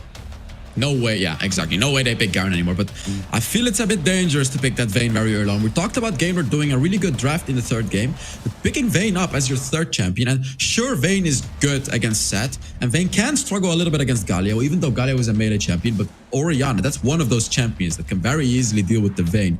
So it's going to be very interesting to see how Viv Esports is going to be picking champions up against that Vayne, because obviously when you're up against that Vayne, you really have to focus your picks against that champion, right? Because if you don't do it, whatever you counter, Vayne is going to 1 versus 9, right? Like Vayne is just going to destroy everyone in the late game. So let's see. Viv actually bans out the Nami because they don't want the Nami to be paired with the Vayne, but I feel Vayne could be paired with a potential Yuumi and with a potential Lulu, Excandro. Lulu, definitely on the cards. There is obviously a Janna, which can still work, I think, in this situation. Orianna, to me, is almost certainly going bot because you want to bully the Vayne as much as possible. You want to make it difficult for the Vayne in lane. So I think for me, Orianna almost certainly going down to the bot lane for Kranix. I wouldn't be surprised to see a Lulu ban, like you said. Yuumi, and then it leaves Yuumi and Janna, who I think are like a little worse to pair up with the Vayne. Oh, my chin's getting banned again, guys. Okay, the Yuumi does get banned, so that does leave Lulu open. Maybe Lulu not as much of a threat as Viva or Game Lord maybe hope it's going to be. Game Lord though targeting out the champion pool from Tyra is just a little bit here with the Vi ban as well. Yeah, and the thing that you have to think about though, when you pick a champion like Lulu and Janna, these are champions that are not as good as at ganking as Braum, Alistar, Rakan, etc. are, right? And we've seen Fleur and Hesta, both of them constantly roaming around, constantly ganking. So picking a champion like a Lulu, although providing a lot of value to the Vayne, it doesn't allow you to do that aggressive play anymore. So sure, you have that late game hard carry potential, but in the early game, you're going to be struggling against Fleur, who's going to be constantly roaming around on that Galio. So it's going to be very interesting to see what Gamelord is going to be prioritizing in this draft. Whether it's going to be the Enchanter support or yet again an engaging support. That is interesting. Wasn't banned away because of the focus on supports. It is a comfort pick for Ruiz, and they have just picked it up, I guess, in an effort to deny Ruiz from something that he's extremely comfortable on. It also gives maybe some single target lockdown pressure onto something like the Vayne if you're able to land the charm. Does make this comp pretty AP heavy though.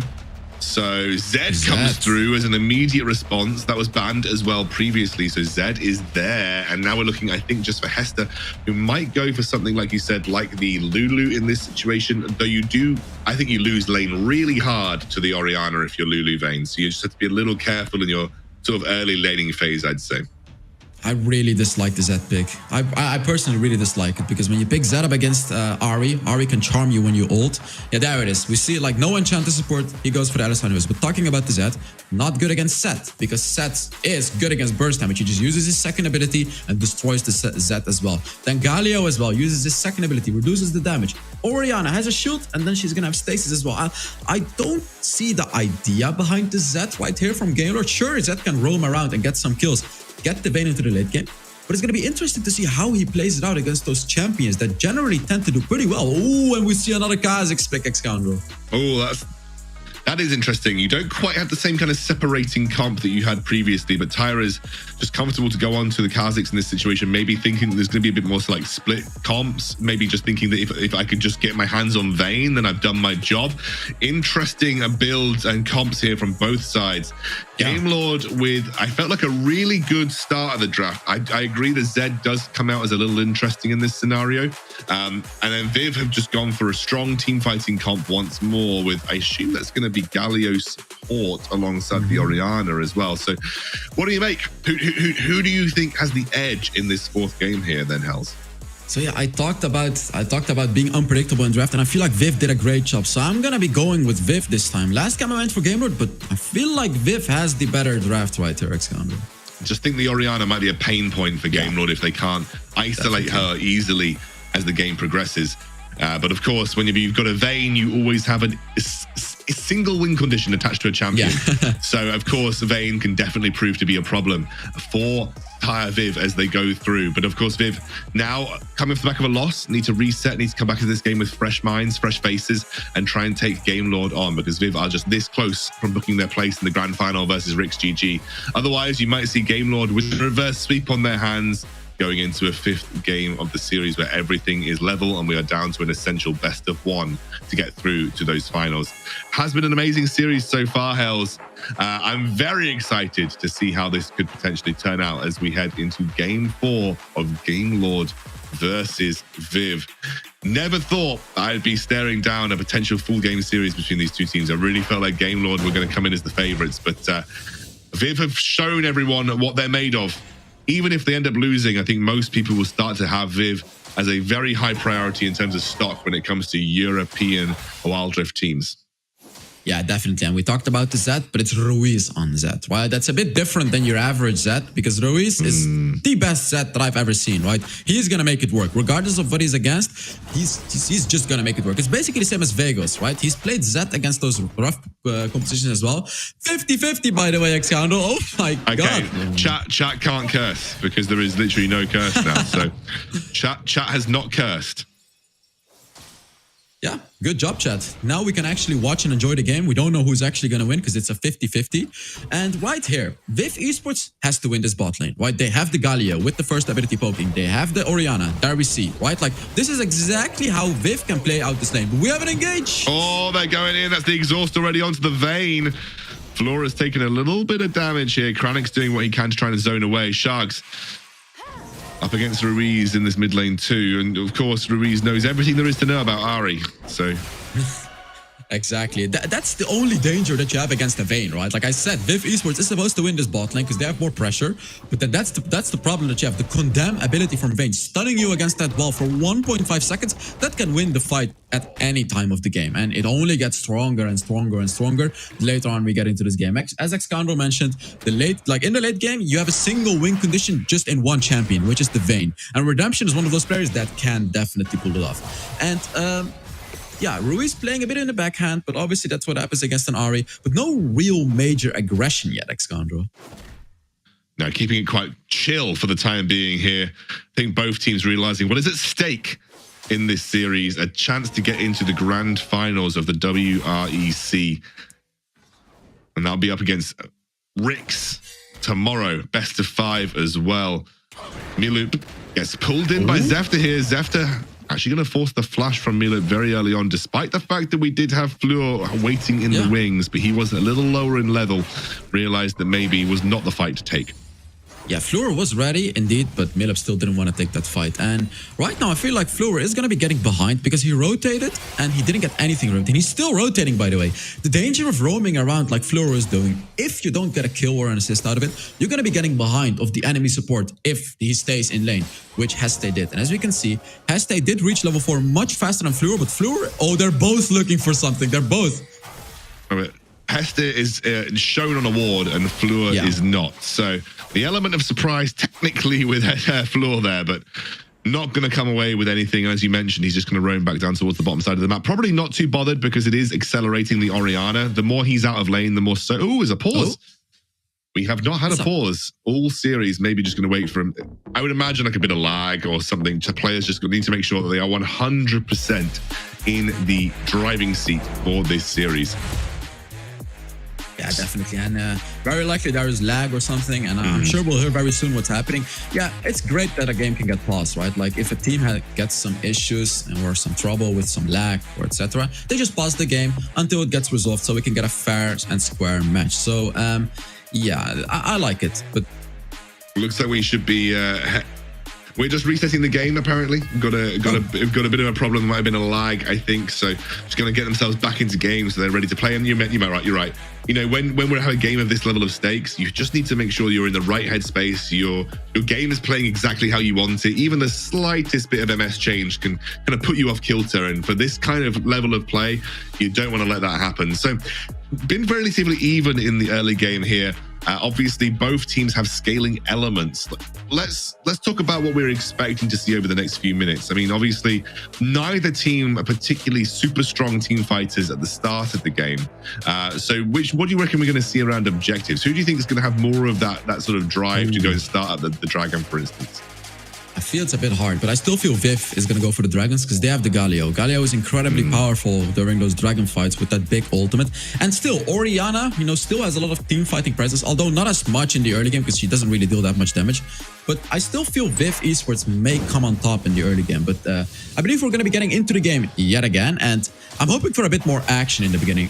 No, we're resetting the existing game. No, it looks like I think we're fine, aren't we? No, that's what I mean. Yeah, we're back in that game. Here comes Ruiz. First blood there. They can't quite get back in and keep him safe. Didn't have that stone plate enchant either to put himself with the damage reduction. So a lot burnt there ahead of the first dragon. They're now going to try and catch out Sharks, who has got that ultimate available. Doesn't want to use it. Would rather use the flash. And Game Lord already off to a pretty confident start in this game.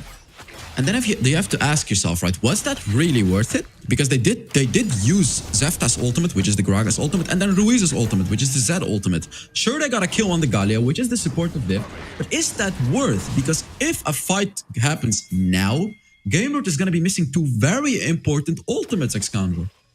Yeah, they really are, and I think especially you can see that Viv know that too. They're going straight for the dragon, realizing without those ultimates, it might be a little difficult for Game Lord to actually contest this. Zefta over the wall. They may be looking for a steal here. Zefta has the advantage in that sense, but Tyrus has been true with his smites. He gets stunned into the wall. Oh, it's a great engage from Milup though, and it is going to be the backup of the Galio to just get them out of this situation. You can see that Redemption was maybe looking to find a condemn, but he couldn't manage to make it happen. And Viv, at the first objective fight, we kind of called it, Hells. We said that without those ultimates, it might be a bit difficult for Game Lord, and it was. First Dragon and a couple of kills go the way of Viv. Yeah, now it feels like Viv Esports, like we're back to the Viv Esports from game 1 and game 2, knowing exactly what to do, playing perfectly macro-wise. And as we look into this replay, Gamelord couldn't do anything. Like Zefta nearly stole the Dragon because Gragas is really good at that, but they won't win the fight. Because Viv Esports had all of their ultimates available, while there was no explosive casket from Gamelord, no ultimate from Zed. They couldn't win that fight anymore, and Viv understood that, and they instantly went for the Dragon. Didn't waste any time, instant Dragon. And right here as well, they're gonna get the first turret, while Gamelord was able to get a Rift Herald. Yeah, perfect. I think miLoop probably can't defend this. Maybe overstayed just a little bit versus Lonely Kid. He's gonna flash back into the tower, trying to clear this up, but will get engaged. Has that shield to work with for the time being. The tower does drop, and he's dead. Yeah, miLoop made that mistake a couple of times before, but he did draw a lot of attention, and actually Viv immediately straight into the mid lane here, and they have the Galio, so they're going to get at least 2 plates from this play. Ruiz does make his way over, but that's a great resurgence from Viv to at least claim something back on the map for all the time that miLoop wasted. Yeah, there we go. This is it, Viv Esports. This is how you need to play the game. This is the macro-wise amazing team Viv that we've known since game 1 and game 2 and since the previous series. This is how you can beat out a team like Gamelord, and it is working out for them. They secured the first Dragon. They are able to have a lot of pressure on the map. They got the first turret as well, even though Gamelord had the Rift Herald. And now, even though Gamelord has used the Rift Herald and gotten a turret, Viv Esports is still ahead. Yeah, they absolutely are, and they have a single mid lane, Rift Herald could take down that tower and could potentially set them up to open up the map and allow them to be a bit more expansive with their vision controls. So great stuff from Viv so far. Again, like maybe a bit of a risky draft from Gamelord, but Viv, I think, played that draft phase incredibly well. And obviously the Infernal being next, that's probably something they're going to be looking to fight over, scrap over, and ensure goes their way. Yeah, definitely. And as we look into the gold leads, it's actually similar. We can see there is like a 700 gold lead, but everyone has similar gold amounts. Sure, Ari is like 500 gold ahead, but everyone has the same. And even though Viv Esports does have the Dragon, like this game is in no one's favor right now, Xcounter. It can still go either way. Not going to see, I don't think we'll see too much action until the next Dragon, though. Neither team finding a good opportunity to set up here. You're seeing Kranix on permanent wave clear duty in mid. In terms of item spikes, there's a lot of big item spikes picked up across the board here. There's the engage coming from Hester. Hester goes to the flash. That's a big one, but it's a huge taunt from Floor. He's already used that stone plate to buy some time. I think the shockwave is still available for Kranix too. You saw what Hester's going for. Couldn't quite make it work though, because Floor was able to disengage nicely. And that's the ultimate burn from Redemption right there. But the ultimate is actually a surprisingly low cooldown. Ooh, Sharks tried to get a quick catch right there, but unfortunately wasn't able to. And yeah, we have the next Dragon up right now. And he tries again, but he doesn't do it. That's so sad. So both teams have actually burned some very important ultimates, which is the Ari ultimate and the Vayne ultimate, which kind of makes the next team fight fair, Xcounter. Yeah, and Sharks finds a little charm onto Zefta, but can't quite manage to convert the damage. Sharks also went for a flash charm there onto Zefta in the jungle, but also couldn't find it. But as you mentioned, a couple of ultimates have been dropped. Redemption not too long until he can get his one back in tow. You're going to start up that Dragon just by the courtesy of a barrel coming out from Zefta. Ruiz tries to go in onto Sharks. Sharks doesn't yet to have that stasis. Actually finds a charm for the time being. He's very, very low, but he doesn't go down. And that's going to be a start of the fight that goes in favor of Viv. It's actually the stasis that comes out from Ruiz for the time being. There's a condemn there as Floor gets dunked down. It's going to be 1-for-1 trade overall, but now it's Lonely Kid with those ultimates. A red team double kill for miLoop, who gets away with it. And it is a blue team double kill overall. That is Gamelord that absolutely dominate that fight, because Sharks caught sleeping in the mid lane without his ultimate. He gets taken down by Ruiz. Exactly, that's what I was just about to mention. It's basically the same story, but from the opposite side. As we can see, Ruiz instantly going on Sharks, because Sharks cannot ult away. As you can see, he's just trying to run away, but Ari cannot do that. Redemption and Ruiz both destroying the Ari right there, getting a massive advantage in this team fight, and then you just win the fight, right? The explosive casket, making sure Tyrus cannot get onto an isolated target, just Gamelord playing the team fight perfectly, and then meanwhile, Lonely Kid getting those stacks up, the bleed stacks, and destroying the lineup of Viv Esports. So this time, it was Gamelord who had the perfect macro play during the team fight, and they got the Rift. Oh, sorry, Viv Esports got the Rift Herald meanwhile. Yeah, they're maybe trying to go for this mid lane tier 1, which they get away for free. They're trying to isolate Flower here, but as you mentioned, being a Galio, can kind of get away with it. He actually pops that stone plate enchant and dances away towards his own tower. As you mentioned, also picked up that Rift Herald. It is even Stevens really across the board right now, though, as Lonely Kid's going to start up this red, but Tyrus isn't going to let him get away with it. Yeah, definitely. And yet again, no team is ahead. It's both teams that have the exact same gold. 33 per 3,000 gold. Both of them have a dragon and both of them have a Rift Herald. Although Viv Esports does have a Rift Herald ready to take. And Heste... He's going to be careful. Miloop now has to use that, potentially use his Facebreaker or Haymaker to buy some time. I was really expecting him to use that a little earlier, but he timed it excellently, honestly. And Miloop gets away with the engage quite nicely. Yeah, and that's what I mean. Like, that's how you counter when Lonely Kid... Sharks! I mean, you could have used your ultimate way earlier there. Sharks uncharacteristically giving free gold over to Lonely Kid. That was a little bit of an error for Sharks. You should never, as an Ahri, be in range of getting caught. As Miloop gets picked up by Heste here. Does have the support of the Galio for the time being. Won't be able to make the Facebreaker happen and pull the Alistair back into the engage. But... yeah, a little awkward for Sharks. That should never happen as an Ahri. Yeah, Sharks really seems to be struggling. He should never die against the Darius, as you mentioned. He just needs to ult away. Whatever, you get caught out, just ult away. It is what it is. Don't try to save your ult for too long, because then he's gonna kill you. Lonely Kid just killed him. Got his ultimate reset, and he could have potentially even gone even further. Like, that's the danger of giving a free kill to a Darius like that. So, very, very uncharacteristic, as Xcoundrel mentioned, from Sharks right there. You know, he got caught twice already. Made quite a major mistake. 2 times in a row already, Xcoundrel. Yeah. Absolutely. And Game Lord just happy to let those mid lane waves crash into Redemption on the Vayne. Soaks up as much gold as physically possible. We have the next dragon spawning relatively soon. And it's still even. I mean, it's still slightly in favor of Viv, but realistically even across the board. But you just get the impression that Game Lord are playing with much more confidence now. Yeah.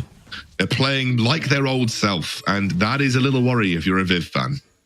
Exactly. Sharks finally picking up the stasis enchant, understanding the assignment that is being put on him, right? He not only needs his ultimate to escape, he also needs the stasis enchant.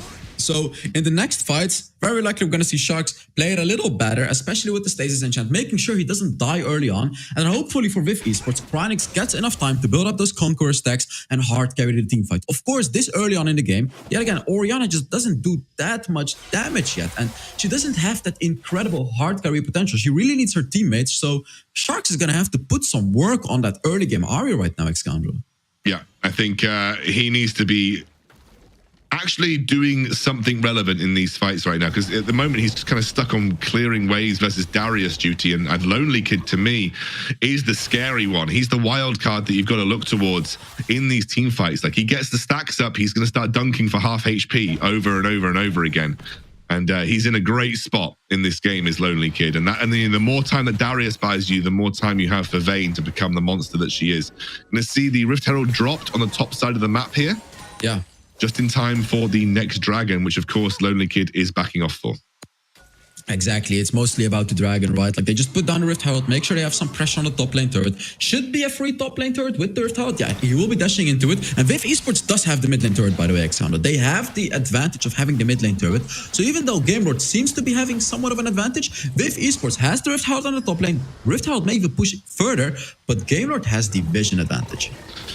Game Lord now going in. That's an immediate pick straight on to the Flower, who's on the sidelines. Actually forces the ult coming out from Ruiz, which is a lot of resources burnt, but the Rampage is there for the Darius. In the meantime, Tyrus is low. Already Zefta keeps himself alive with the stasis, just about picked off on the sideline for Sharks here. Cryonix hasn't got the mana to work with. Redemption runs them down, and Game Lord are starting to play these team fights the way we know they can. They're going straight for Baron. They're just skipping out the dragon. They don't need to go for it. And during that team fight, which you're very likely going to get a replay of, everything that happened didn't really matter except for Lonely Kid surviving. He was playing that Darius, just picking up whoever he wanted to pick up. And Game Lord may actually struggle against this Baron, but as you look into this replay, Fluor got caught out, but he had a beautiful second ability. He taunted all of them, as you can see. Beautiful, beautiful taunt. But yet again, Sharks just not doing anything. And then here, right here, I want to look at Lonely Kid right there. Look at him. Going on Tyrants, going on Miloop. He's full HP. No one can do anything against him. He got a double kill already. Like, Lonely Kid is really showing what he's made of during this game right now, as he's just playing Darius perfectly. And that's the advantage that was given to him again, just by a couple of little mistakes here and there. It is still relatively even, though.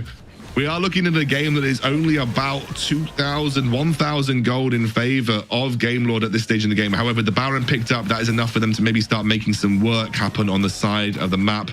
There are a lot of outer towers that are still yet to fall, and you can see one has just dropped. That's an attempted pick onto Redemption, but Redemption has got that Wit's End built up and is working towards his own late game build, which is almost in completion. Lonely Kid immediately going to force out Miloop. Using the ultimate, he's going to try and kill him, though. I think he should be able to. Has to wait, time it, doesn't even need to. Oh, and there he is. Tries to get charmed up. Lonely Kid has got those stacks that he can build right now, and he will go straight. Stasis is good, though. But is it going to be enough? Nicely timed from Lonely Kid, and I think the stacks will get the kill. And I think Viv, they're losing another game here. Gamelord are taking this all the way to 5 games as they try to isolate Kranix. Redemption seeks his prey. He dives behind the turret. The flash engage comes through from Hester as well. And Gamelord have certainly woken up in this series. No way they lose in this 0-2 situation, right? No way that Gamelord can come back. They just end the game. They're going to say that they'd absolutely end the game. They've got something to say about it. Viv, again, so close, yet so far. We are going to a single best of 1 to decide who faces WREC in the series tomorrow, all the way to Game 5. Gamelord take Game 4. What a crazy plot twist. They did it. They won this game as well. It's a 2-2 now. There is no advantage for Viv Esports right now. And contrary to that, there's actually a severe disadvantage. They just lost 2 games really hard. And here we can see Gamelord getting back to their game. And now they're showing what they're really made of. And Excalibur, this last game, this one is going to be a banger. Oh, absolutely is. I am very excited. We're going all the way to Game 5 here on our first day. Viv looked like they were a shoo-in by the way they were playing in the first 2 games, but Gamelord, they woke up in the draft, they woke up in the way that they approached their team fights, and yeah, I think Hester especially has had an excellent second half of this series. He's been really influential. Ruiz also certainly finding his groove here, Hells. Yeah, Ruiz doing a much better job than earlier. He made that Z work in his game. But honestly, I want to put more attention to Lonely Kid in this game because him on the Darius. He didn't even die. He didn't even die throughout this entire game. Here we can see in this team fight as well. Lonely Kid just destroying Viv Esports. Really, absolutely destroying them. Not only just destroying them, absolutely destroying them. We thought the story was going to be about Redemption on the Vayne, but honestly, it wasn't. And even though he did very well, this was a story about Lonely Kid. And this was a story about Gamelord just dominating Viv Esports again. Oh my word. How did Viv now recover? I talked about Gamelord recovering in Game 3, but when it's almost just as tilting to be that close to getting through to the final, and now being in a situation where you are even in a series with Gamelord clearly playing the better Wild Rift at this point in time as well. That Ahri pick, I understand it was a denial, but it just felt like Sharks was not able to pilot that the way that we've seen him play some of the other picks in this series. Uncharacteristic game from both him and Tyrese realistically over the last 2, and you'll see that Tyrese still minimal impact here. Flower as well getting caught out, and I think you're just seeing the Gamelord machine start to wake up. Better late than never, realistically, Hells. Yeah, definitely, and I want to highlight something else. 5 Mercury threats on Gamelord. 5. Sharks barely hit any charms, but if he was able to hit charms, it didn't matter anyways, because every single one from the roster of Gamelords had the Mercury sets to dodge it out. And as we can see, actually Lonely Kid dealing the most damage. So, and yeah, if we look on the side of Viv Esports, Kranix on the Orianna just unfortunately hadn't come online yet, only dealing 8,000 damage. He needed a little bit more time to come online, right? But of course he didn't get that time because Gamelord just dominated the game with that Darius pick. And as we can see right here, actually, it wasn't that dominated, although we both felt like the mental game and getting into the late game, it was still dominated, even though the gold graph doesn't show so. Yeah, I think it was relatively close, but it definitely felt like the Gamelord team were in control all the way. And I think now we're going into the final game of the series. It's a best of 1 to decide who gets through to face WREC.GG in the finals of the WREC tomorrow. Let's take a look, though, at the play of the game from that last game. And I think there were a lot of influential plays, but really felt like the tipping point was towards the later stages. So I imagine that might be one of the more influential ones. Yeah, definitely. So let's take a look at which one it is. It is the Ocean Dragon. Yeah, this was the team fight where Floor actually had a really solid second ability to taunt all of them. But Lonely Kid, look at him. 4 stacks. Wasn't able to get his reset, but it didn't matter. Like, as you can see, he got it anyways. Like, or no, sorry, he didn't even get the reset, but it didn't matter. He was so incredibly fed. He made sure he positioned correctly and was just constantly carrying out this team fight. So he showed us that you don't need an ultimate reset. You don't need to get those Hemorrhage stacks on Darius to carry the game. He can carry it without them as well. So really solid team fight by GameLord right there. We're very likely going to be seeing more of this in the next game, next country. Let's see. Got to reset mental, reset draft, reset everything. Game 5, Silver Scrapes. Let's go. See you soon.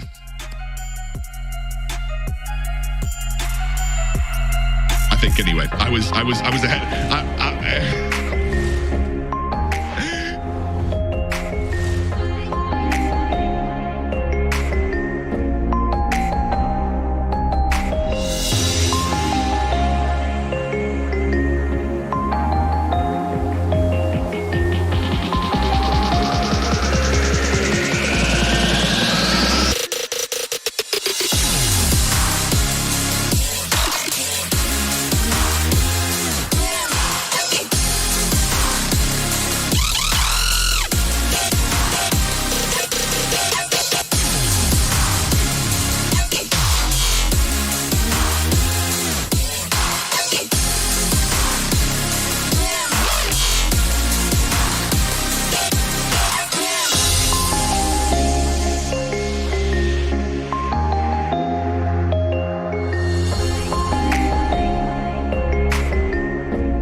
Buongiorno to all of you. Okay, we're going to be reacting to Guess the Ending. Guess the Ending number 1.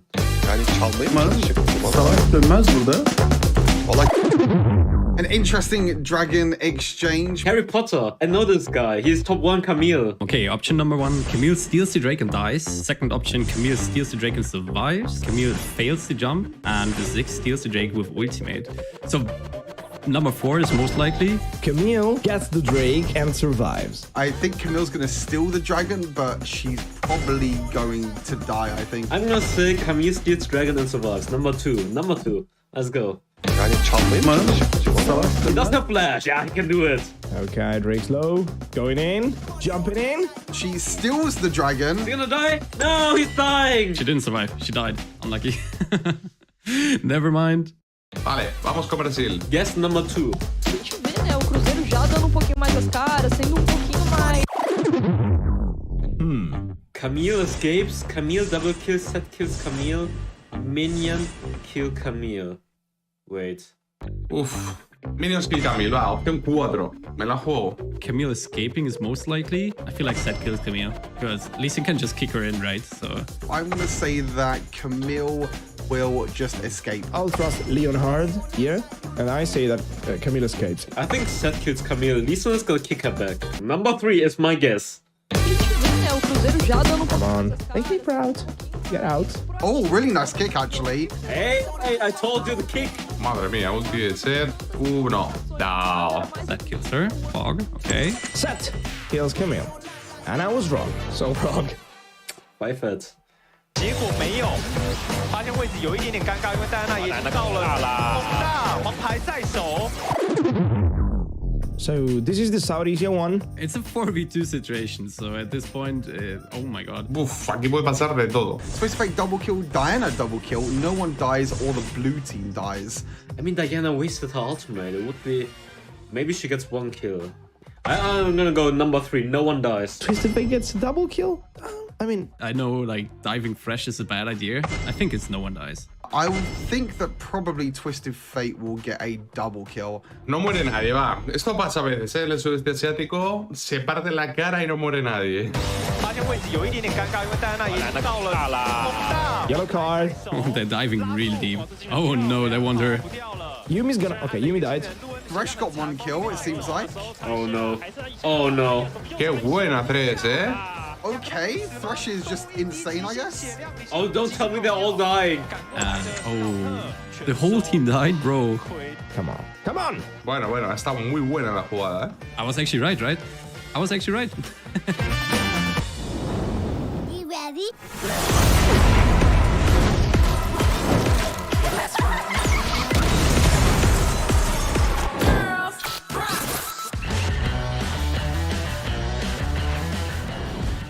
Welcome back, everybody, to the WREC. We've got 1 game left in this series. It's going Viv's way or it's going Game Lord's way. And right now, the momentum is with Game Lord. They are in reverse sweep territory. They are doing every caster's nightmare when they tweet out the 0-2 meme. They have absolutely shifted things on its head. Stress, you've been watching since the first game.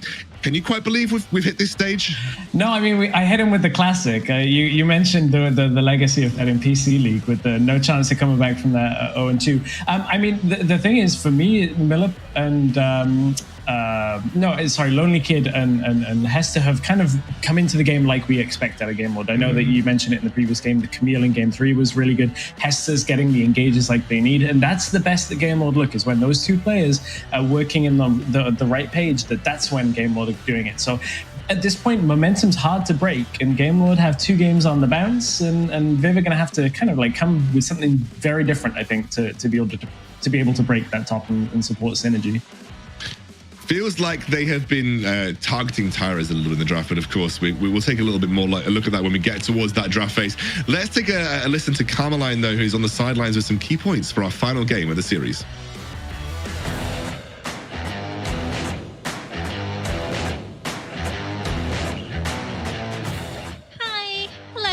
Here with these key points, as I said, and the first thing that I want to talk about is the Game 5 at Tail. So what is this? What does this mean? Well, of course, first things first, best of 5, we've gotten to the Game 5, so Jazz, Queen, a win for all of us. I think we really want to get to this point. It means more entertainment at the end of it all, but of course it also means something very important, and that is Game 5 will determine everything, no matter what these teams have done in the past. If you lose this one, you're losing the entire series, you're going to the finals. So I mean, there is that. Next thing, No Way Out, which is referring to this situation. Last game, they really struggled a lot. They were pressed by Gamelord completely up to the point where they couldn't do anything but just surrender to the gameplay that Gamelord wanted to impose of them. And that could clearly carry on to this game, so hopefully it won't, and they will put up a fight in this case.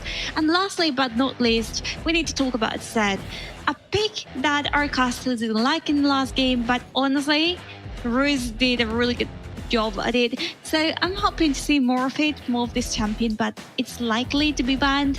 So just in case, goodbye Zed, it's been nice seeing you. So that's it for now, back to the casters, have a nice game.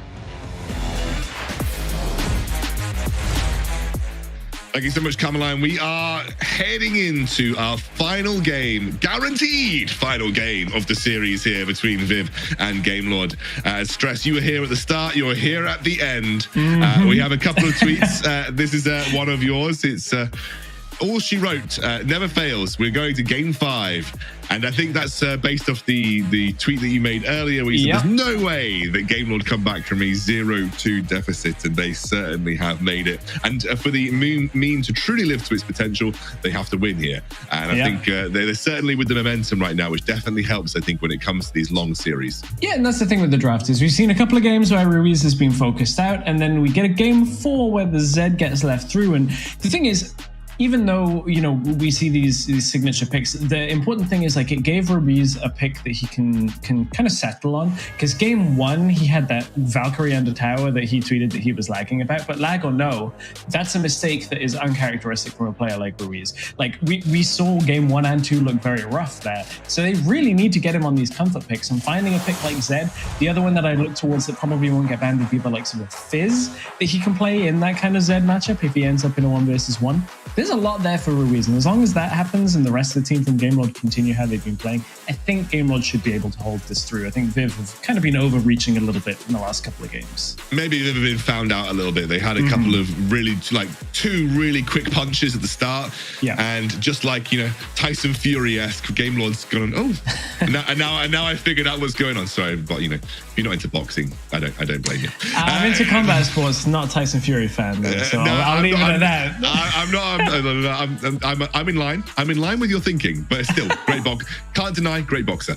It is Olaf and it is Varus banned away here for Gamelord. It is Rakan, no surprises there. Jace, which has been a pretty common ban in this series, and we're going to see the Camille as a final ban off here by Viv. I think the Camille win's important. I think Lonely Kid in game 3 came out and did exactly what he needed to do with Camille. It was locking down Tyras, locking him out of the fight, preventing him from actually having an impact. We've had Ziggs taken very quickly and then Gragas as our first pick. So that needs to leave us, where are we at? Varus and Ziggs gone. Gamelord now looking for something like an Orianna or a Corki for themselves if they want it.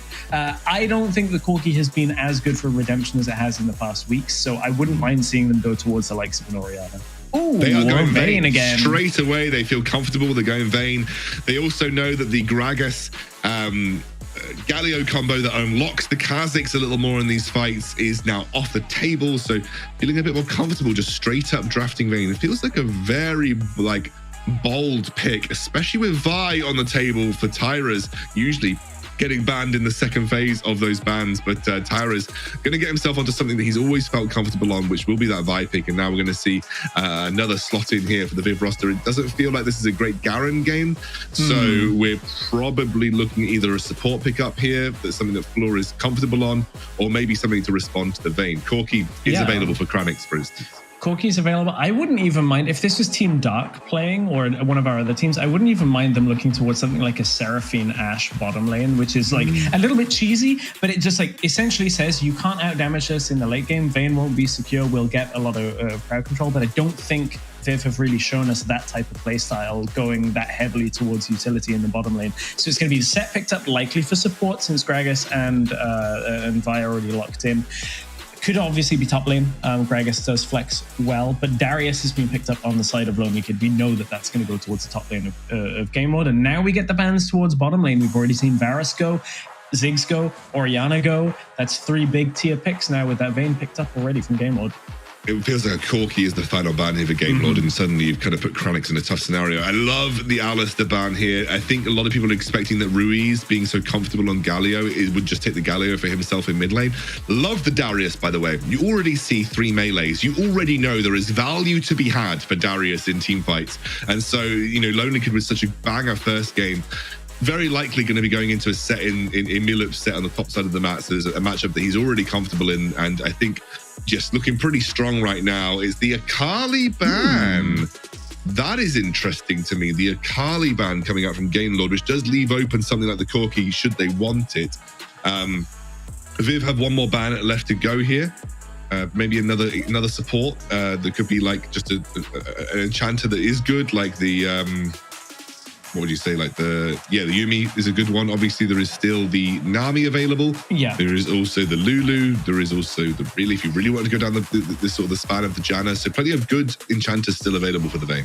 And I mean, Galio could always pivot to support as well. It obviously could be mid lane, it could be you know, either of those roles. That's the beauty of Red Side in a draft like this, where Game Lord know that they've got a little bit of momentum here. Again, Riven can pivot between a lane and the jungle, probably likely in the jungle, if we're looking at it. Although Ruiz has played us champions like Olaf, we've seen Riven in the middle lane, so options still there for Game Lord. Feel like it's a Zephyr pick. I'm not a huge fan of Riven. We're going to see a Kai'Sa from Kranix, so a little bit back to sort of traditional kind of picks here. The Lulu as well, to deny that away from the Vayne. Lulu, Kai'Sa, a great little combination as well. And the Ahri comes through. So Ruiz, Ahri, Zephyr on the Riven. We have a Darius in top, and as you mentioned, it is going to be Hester on the Galio support.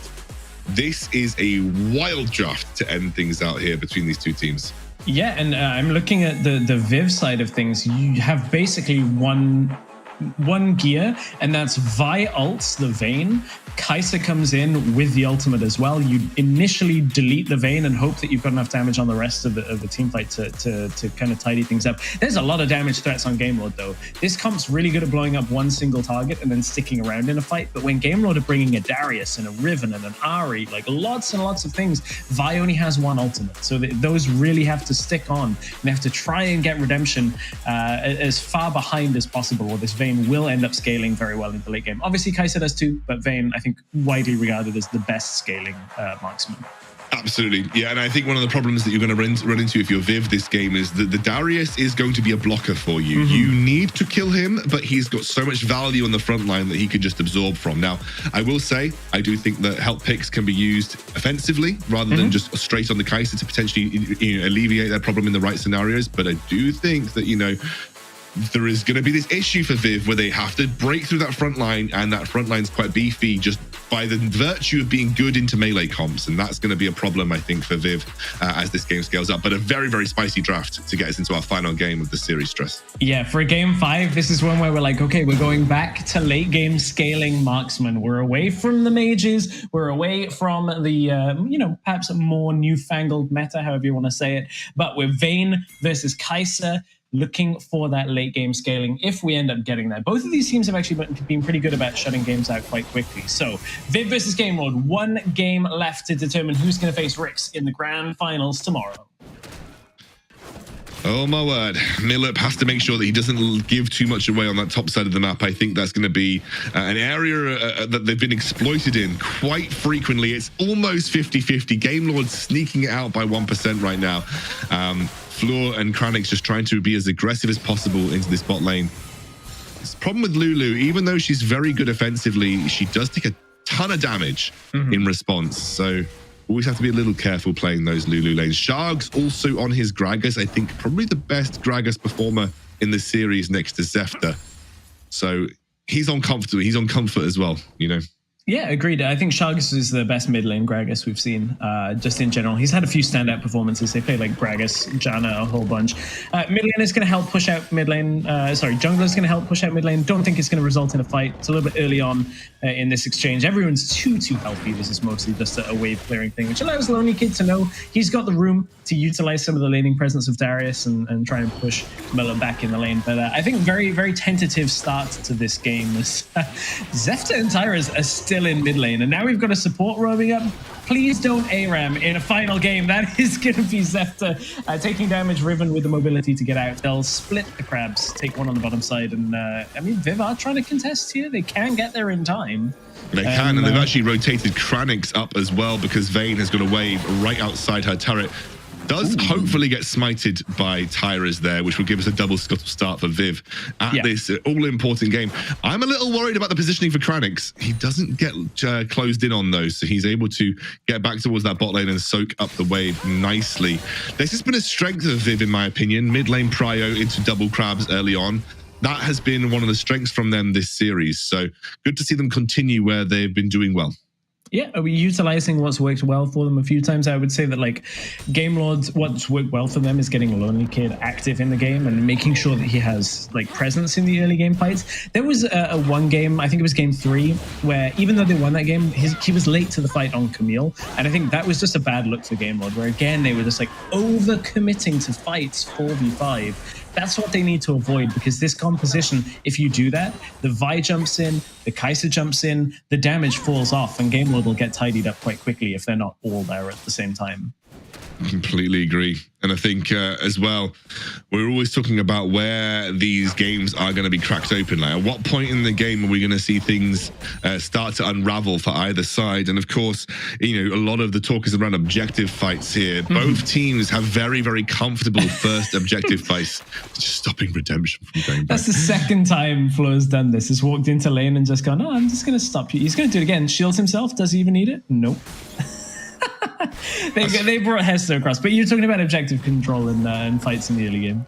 Yeah, and I think you got to look at the fact that even though Vayne's not particularly strong at that stage of the game, Darius, Riven, and Ahri definitely can function well at level 5 and level 6 around these first dragon fights. But then so can Viv. Viv has got some pretty impactful ultimates to work with. So I definitely feel like it's another one of those games where you kind of have a similar vein of what you want to do in the game, but it's all about execution. It's all about how you actually play these team fights out. And you know, both teams have got a traditional front to back, protect the AD carry style comp. But yes, there is a bit of dive on the side of Viv. And Viv are the ones that are going to be first to the punch here. I think with Redemption going back, we are looking at a potential handshake of objectives across the map. Just not the right setup there for Game Lord to be able to contest. Yeah, Zefta was there early to Rift Herald. Nobody was with him. And I think actually Viv will be able to get here to contest both objectives in the early game. So once again, like, Viv looking very good in this early game setup. A lot of it comes from Double Crab, where you're able to make sure that you can secure the objectives from the early point. Game Lord are on to the Rift Herald. They're not actually going to contest it, which I think is the safer thing in a game 5. One thing I was going to mention about, even though Vayne is not good at early game fightings, at early game team fights, if you give her a kill or 2 in those fights, just because she manages to find a window to pick up a kill, she'll punish you harder than most champions. Like, if Vayne ever gets ahead, good luck fighting once she's got 2 items. Yeah, 2 items, 3 items are like really nice spikes for Vayne. And she could definitely start to snowball. I think there was a missed opportunity for Viv, honestly. If they weren't going to commit to that objective, they maybe could have played around Sharks pushing down that mid bot lane tier 1, maybe just committed a couple of resources. You saw that the whole of Game Lord had committed to the Rift Herald. I think maybe a missed opportunity for first tower of the game here, and you can actually see that Game Lord are instead responding by chucking some resources at the bottom side of the map. Not going to commit too hard, though. Just going to go and take their blue and get a couple of wards down. It's a very tense start to this game. Like, not a lot of overcommittals, which is different from how the series started. As I say, that Lonely Kid is going to get forced to flash. Will get Assault and Battery pulled in. A lot of crowd control, but still manages to find that window to flash over. Use the barrier, use the flash. So next fight will be a little less easy for Lonely Kid to get out of. And one thing from here is that Vayne's wave clear sucks. We always say this. Middle lane is so hard for Vayne to clear out. And I like that Game Lord are going to say, okay, well, let's make a play on the bottom side of the map. The Sharks force the flash. Condemn goes into the wall. They try and get the engage to start, but everybody backs away from that Game Lord. Rift Herald charges, no kills to speak about. First turret drops at 6 minutes into the game. And that was a relatively simple play for Game Lord. They created space in the red side jungle. They zoned Sharks away. The support lines from mid lane made it a little bit more difficult to run directly down and sort of help Sharks out there. And I think they had to concede that first tower and gain very little in return as well. So Game Lord off to a relatively decent start here. They're very happy, I think, with how this early game is going, especially because they have that late game redemption clause of the Vayne. Yeah, that Vayne can certainly provide them the late game that they need. I guess the thing about that is like game 1, they were playing double late game, and they never got there. Like they had the Ziggs. They were playing triple late game with the Jacks, you know? Right? Exactly that. Like they never got there. Whereas this game, Viv are giving them enough room that this early game they're not getting punished in, and it's not like Viv have that many tools early on to win fights themselves. Like Kai'Sa needs time to get items too. Absolutely. I mean, Kai'Sa definitely has late game power, as you mentioned in the draft, but maybe not as much as Vayne. And especially because there are these kind of like slow, fairly cumbersome carries on the front line, or cumbersome champions that form the front line for Viv.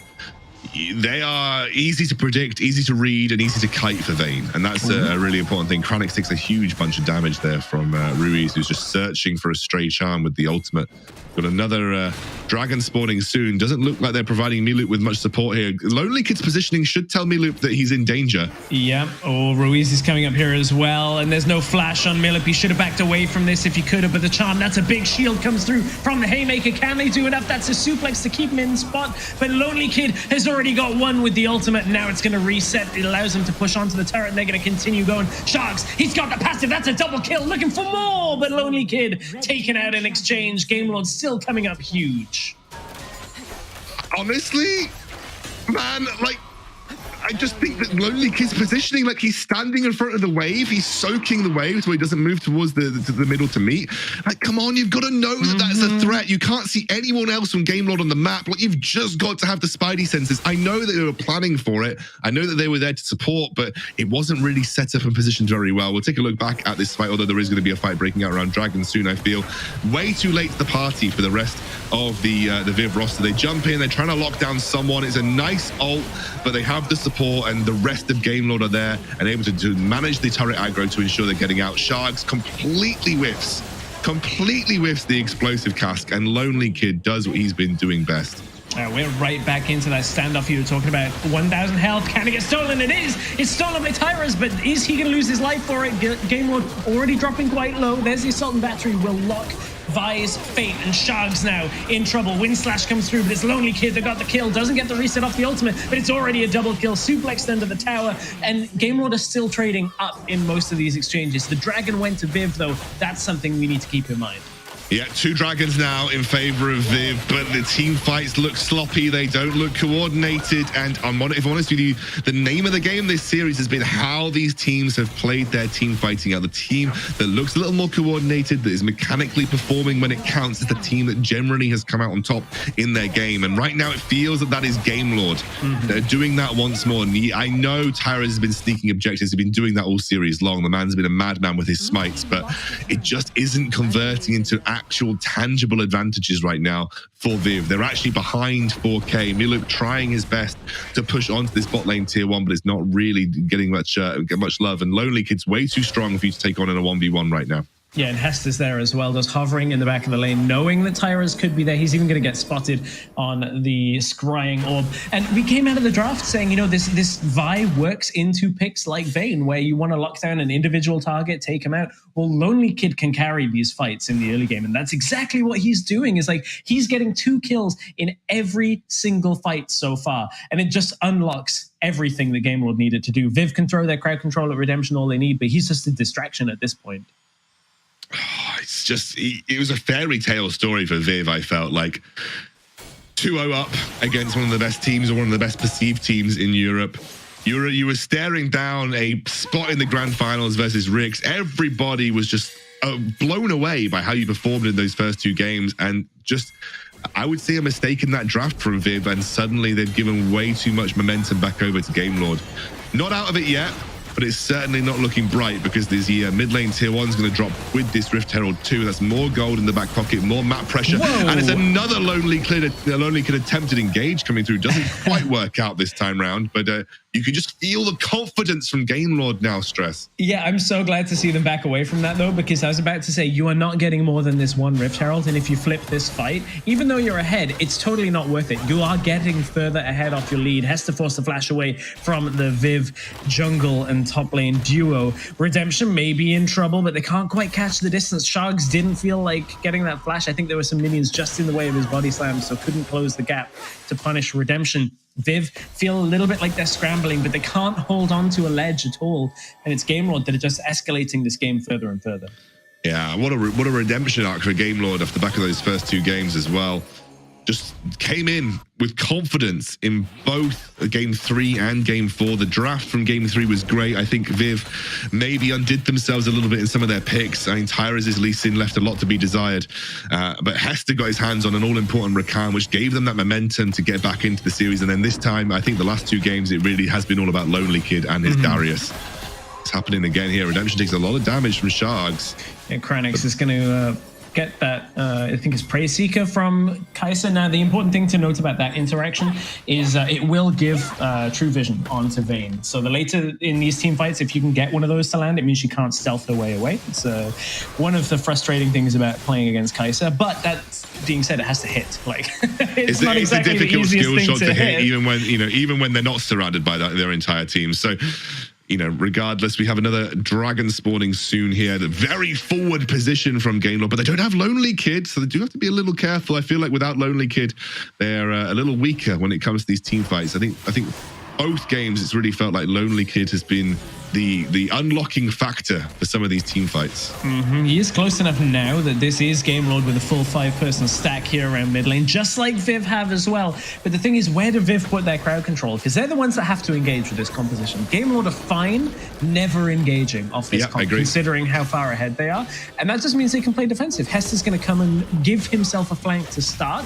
And Millip actually goes aggressive onto him as Viv, there's the charm, he's going to land, and that's damage coming out. In comes Hester into the fight, and it's going to break things up. Tyrus is caught 1 versus 4, but the same is happening on the other side as the stasis has been used by Zeftir. It's going to be a trade of the junglers, but the dragon has already gone down, and the apprehend may very well seal the fate of Viv. It's the exchange, yet another kill going over to Game Lord. No junglers means no Baron, but the dragon does go to Game Lord. And that is again another little win for Game Lord, just chipping away at Viv every single time they come to blows. It'll be Millip chasing into Ruiz here. Ruiz forced a flash, but Redemption and Hest will chase him down. They're going to have that condemn available, plenty of balls to work with.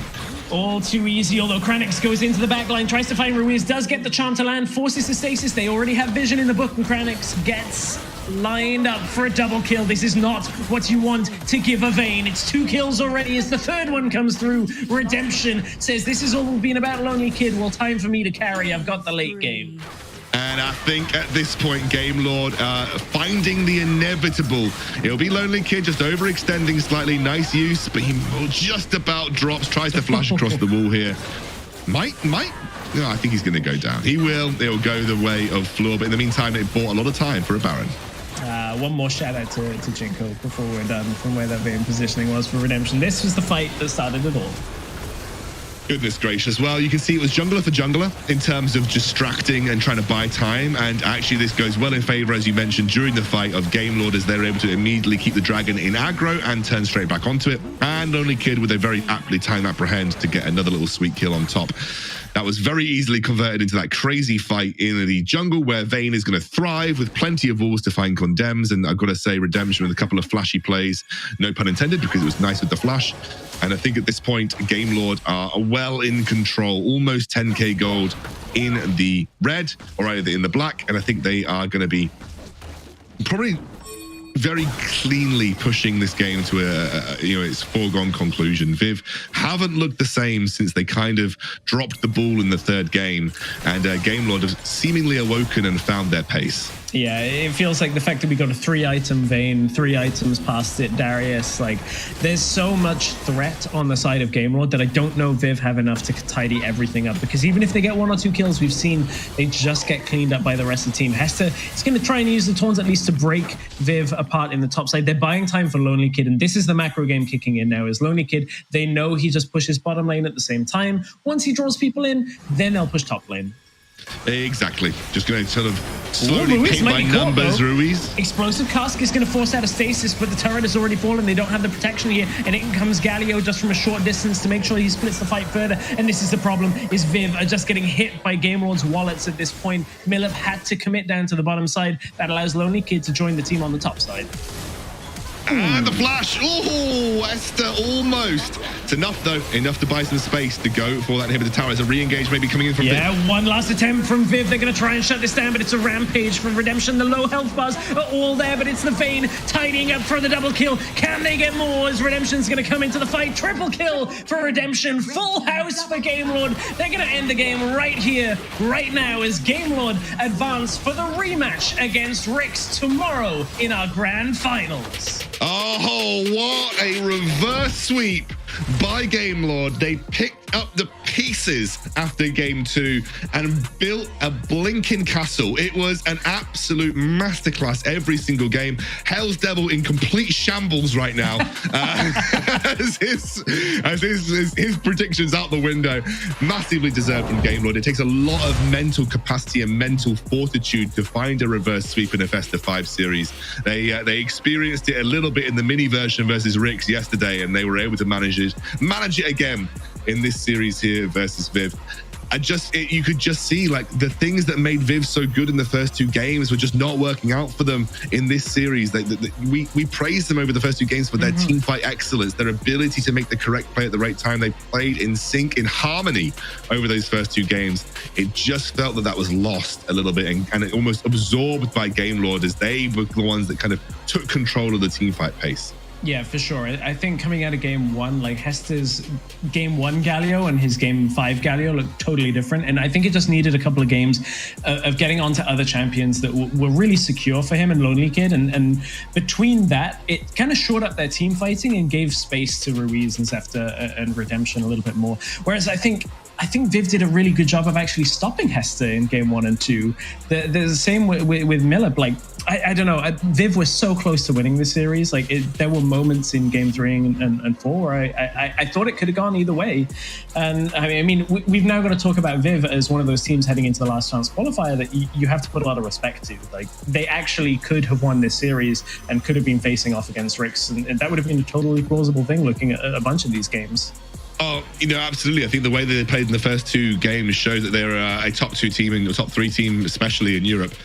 Viv can do that consistently. You're looking at a team that can challenge against WREC and challenge against Game Lord on a very, very solid basis. But I just think they kind of came undone a little bit. I think Game Lord figured out what was the problem in the draft. I think they kind of tackled and targeted Tyra's a little bit, and Tyra's has come apart a little bit over these last 3 games. I think Shargs as well maybe dropped the ball.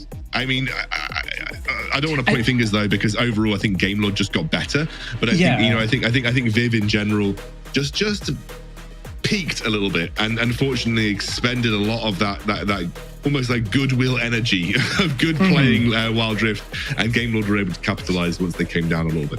What I would say about Sharks is I think there were a lot of opportunities, especially in game 1, to punish Ruiz. And then when Ruiz was playing a little bit more safe, a little bit more consistent, those opportunities dried up, and that kind of slowed Viv down a bit. Like, I think Sharks still played pretty well, but there were a couple of those games where he just didn't get the opportunity to get the solo kills or, to start fights and get damage out. So, yeah, it's really interesting. I want to... This is the kind of series that I would just love to dive into and VOD review and break down and look at so many different things, because even though it's a best of 5, I feel like there's not that much time to look at like how did the meta change during the series, like who prioritized what objective and how that played into the game plan. And there's just a ton to look at from stuff like this. I feel for WREC who are going to be watching that series and thinking, we need time to prepare against these teams, because they've been looking at this with fresh eyes thinking, okay, we're still looking at preparing at 2 teams. Yeah, absolutely. I think they could have made a call either way, until the very end of this series. But they're so used to playing Game Lord, and I think, that they probably have a lot of practice versus Viv in scrims, that they probably feel quite comfortable. If anything, they're probably thinking, if they're going this close versus each other, then maybe we're feeling good. But nonetheless, I think Game Lord have almost gone through a hyperbolic time chamber of practice in this series, and maybe you're looking at a really amped up Game Lord that's coming out of that slump, ready to tackle WREC in that series tomorrow. Look, I think we should look back at the play of the game and take a look at a moment that I think really stood out this series. Difficult to me to pinpoint which one that's going to be, because it might be. I think it's the triple kill Vayne in no, it's not. I was thinking it was going to be the triple kill Vayne in the jungle, but it's kind of put towards the end of the game here. Now this is the triple kill top lane to end it.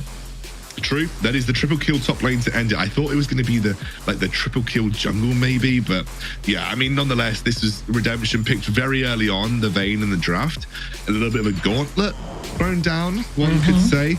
But I think overall, deservedly getting the results from that game there, Redemption. I think, you know, when you pick a Vayne that early on in the draft, despite not seeing what the enemy is going to pick, you've got to be able to play it well. You've got to be able to execute. Otherwise, you kind of look a little silly. I think, you know, this time round, he absolutely showed why Redemption's Vayne is something that is to be feared. And I think, again, they've showcased a lot of picks this series as well. I think Game Lord have shown, maybe has shown a lot of their hand, but also maybe showcased that they have a wide array of things that they can actually play and perform on. Yeah, that's true. And I think Vayne in general we've seen it raise massively in priority the last couple of weeks. Like, we've heard some of the players say it in interviews that, like, even if it's not a player like Joey Skaggs from Team Queso, who we expect to play Vayne, it's just like, it's such a good pick against the Bruisers. The other pick people are starting to play is like that Kai'Sa more, but I feel like she just doesn't get enough damage late in the game. Whereas Vayne walks in and all of her kit is about just shredding you really quickly and eating through tanks. So I think we're going to see that heavily prioritized in tomorrow's series. Now that we've seen Redemption play it, we know that WREC. Doom tends to go away from it, but it's still an option there. I think that's another one of those contested picks alongside Ziggs. I think Doom has like a champion pool that can do relatively well into something like a Vayne. Like, he's also like a guy who would like randomly pick up the Draven, for instance, you know. So I think it's going to be a really interesting showdown tomorrow again. I think in the best of 5 as well. You love to see a best of 5. Let's take a look at the MVP of that series. I think there are 2 names in my mind that stand out from Game Lord. Either or could really deserve it, but I think we need to see where that MVP has landed. For me, Hest or Lonely Kid. And it's gonna be Hest. Yeah, I think for me, Stress, even if I think Lonely Kid had a really solid game 4 and game 5, I just think the momentum build of that Rakan game, the way that Hest single-handedly almost pulled his team to victory there, felt like it was the beginning of something great for Game Lord in this series. Yeah, and I think I said this on broadcast yesterday that in my estimation, in the current meta, Hest is the best support in the league, in my mind. So, like, he's very good at engages. We have seen him play picks like Nami in that and try and use the disengage. I think he activates Game Lord in a way that allows them to win team fights very well. So I think it's a very deserved MVP in this series. It was a tough one because Game Lord looked out of sorts in the first 2 games, and I don't think that Hester was in a great position in game 1 on that Galio. I think he unfortunately was starting fights when you're behind, and that as Galio sucks, and you just get blasted and you get taken out. But I think well deserved for the rest of the series. Absolutely. And Cameline, you were here for the whole thing. It was a very, very crazy series, but it is Game Lord that actually win it at the end. Full 5 games all the way. Were you thinking this was going to be the case? I definitely wasn't expecting it after the second game, but how are you feeling from watching that from the sidelines?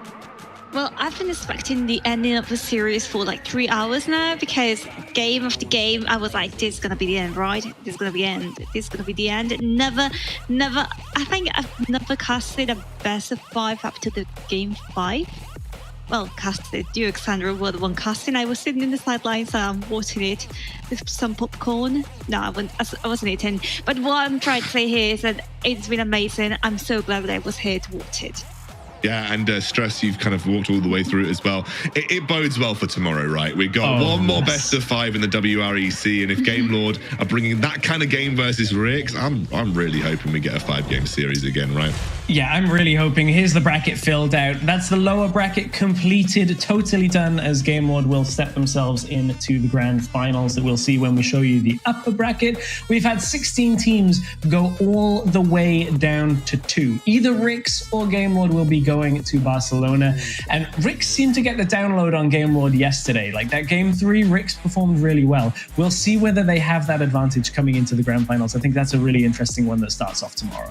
It's been a banger week. 2 1s and 3 2s all over the place. The series going the full distance across the board here at the WREC. And that sets us up nicely for tomorrow, the final game of the regular WREC tournament, where we're going to see WREC versus Game Lord, as Stress mentioned, for the winner takes all scenario here. Of course, we have finals later on in the year. We have the last chance qualifier that comes through as well. But for this part of the tournament, this is what counts. It is a best of 5 between Gamelord and WREC. And with the way that both of these teams have performed this week, you can really feel the electricity building up as we head towards that series. Guys, we will see you tomorrow, the same time, at the same channel, the same place. We'll all be here ready for our final game of the WREC tournament, and we'll see you very soon.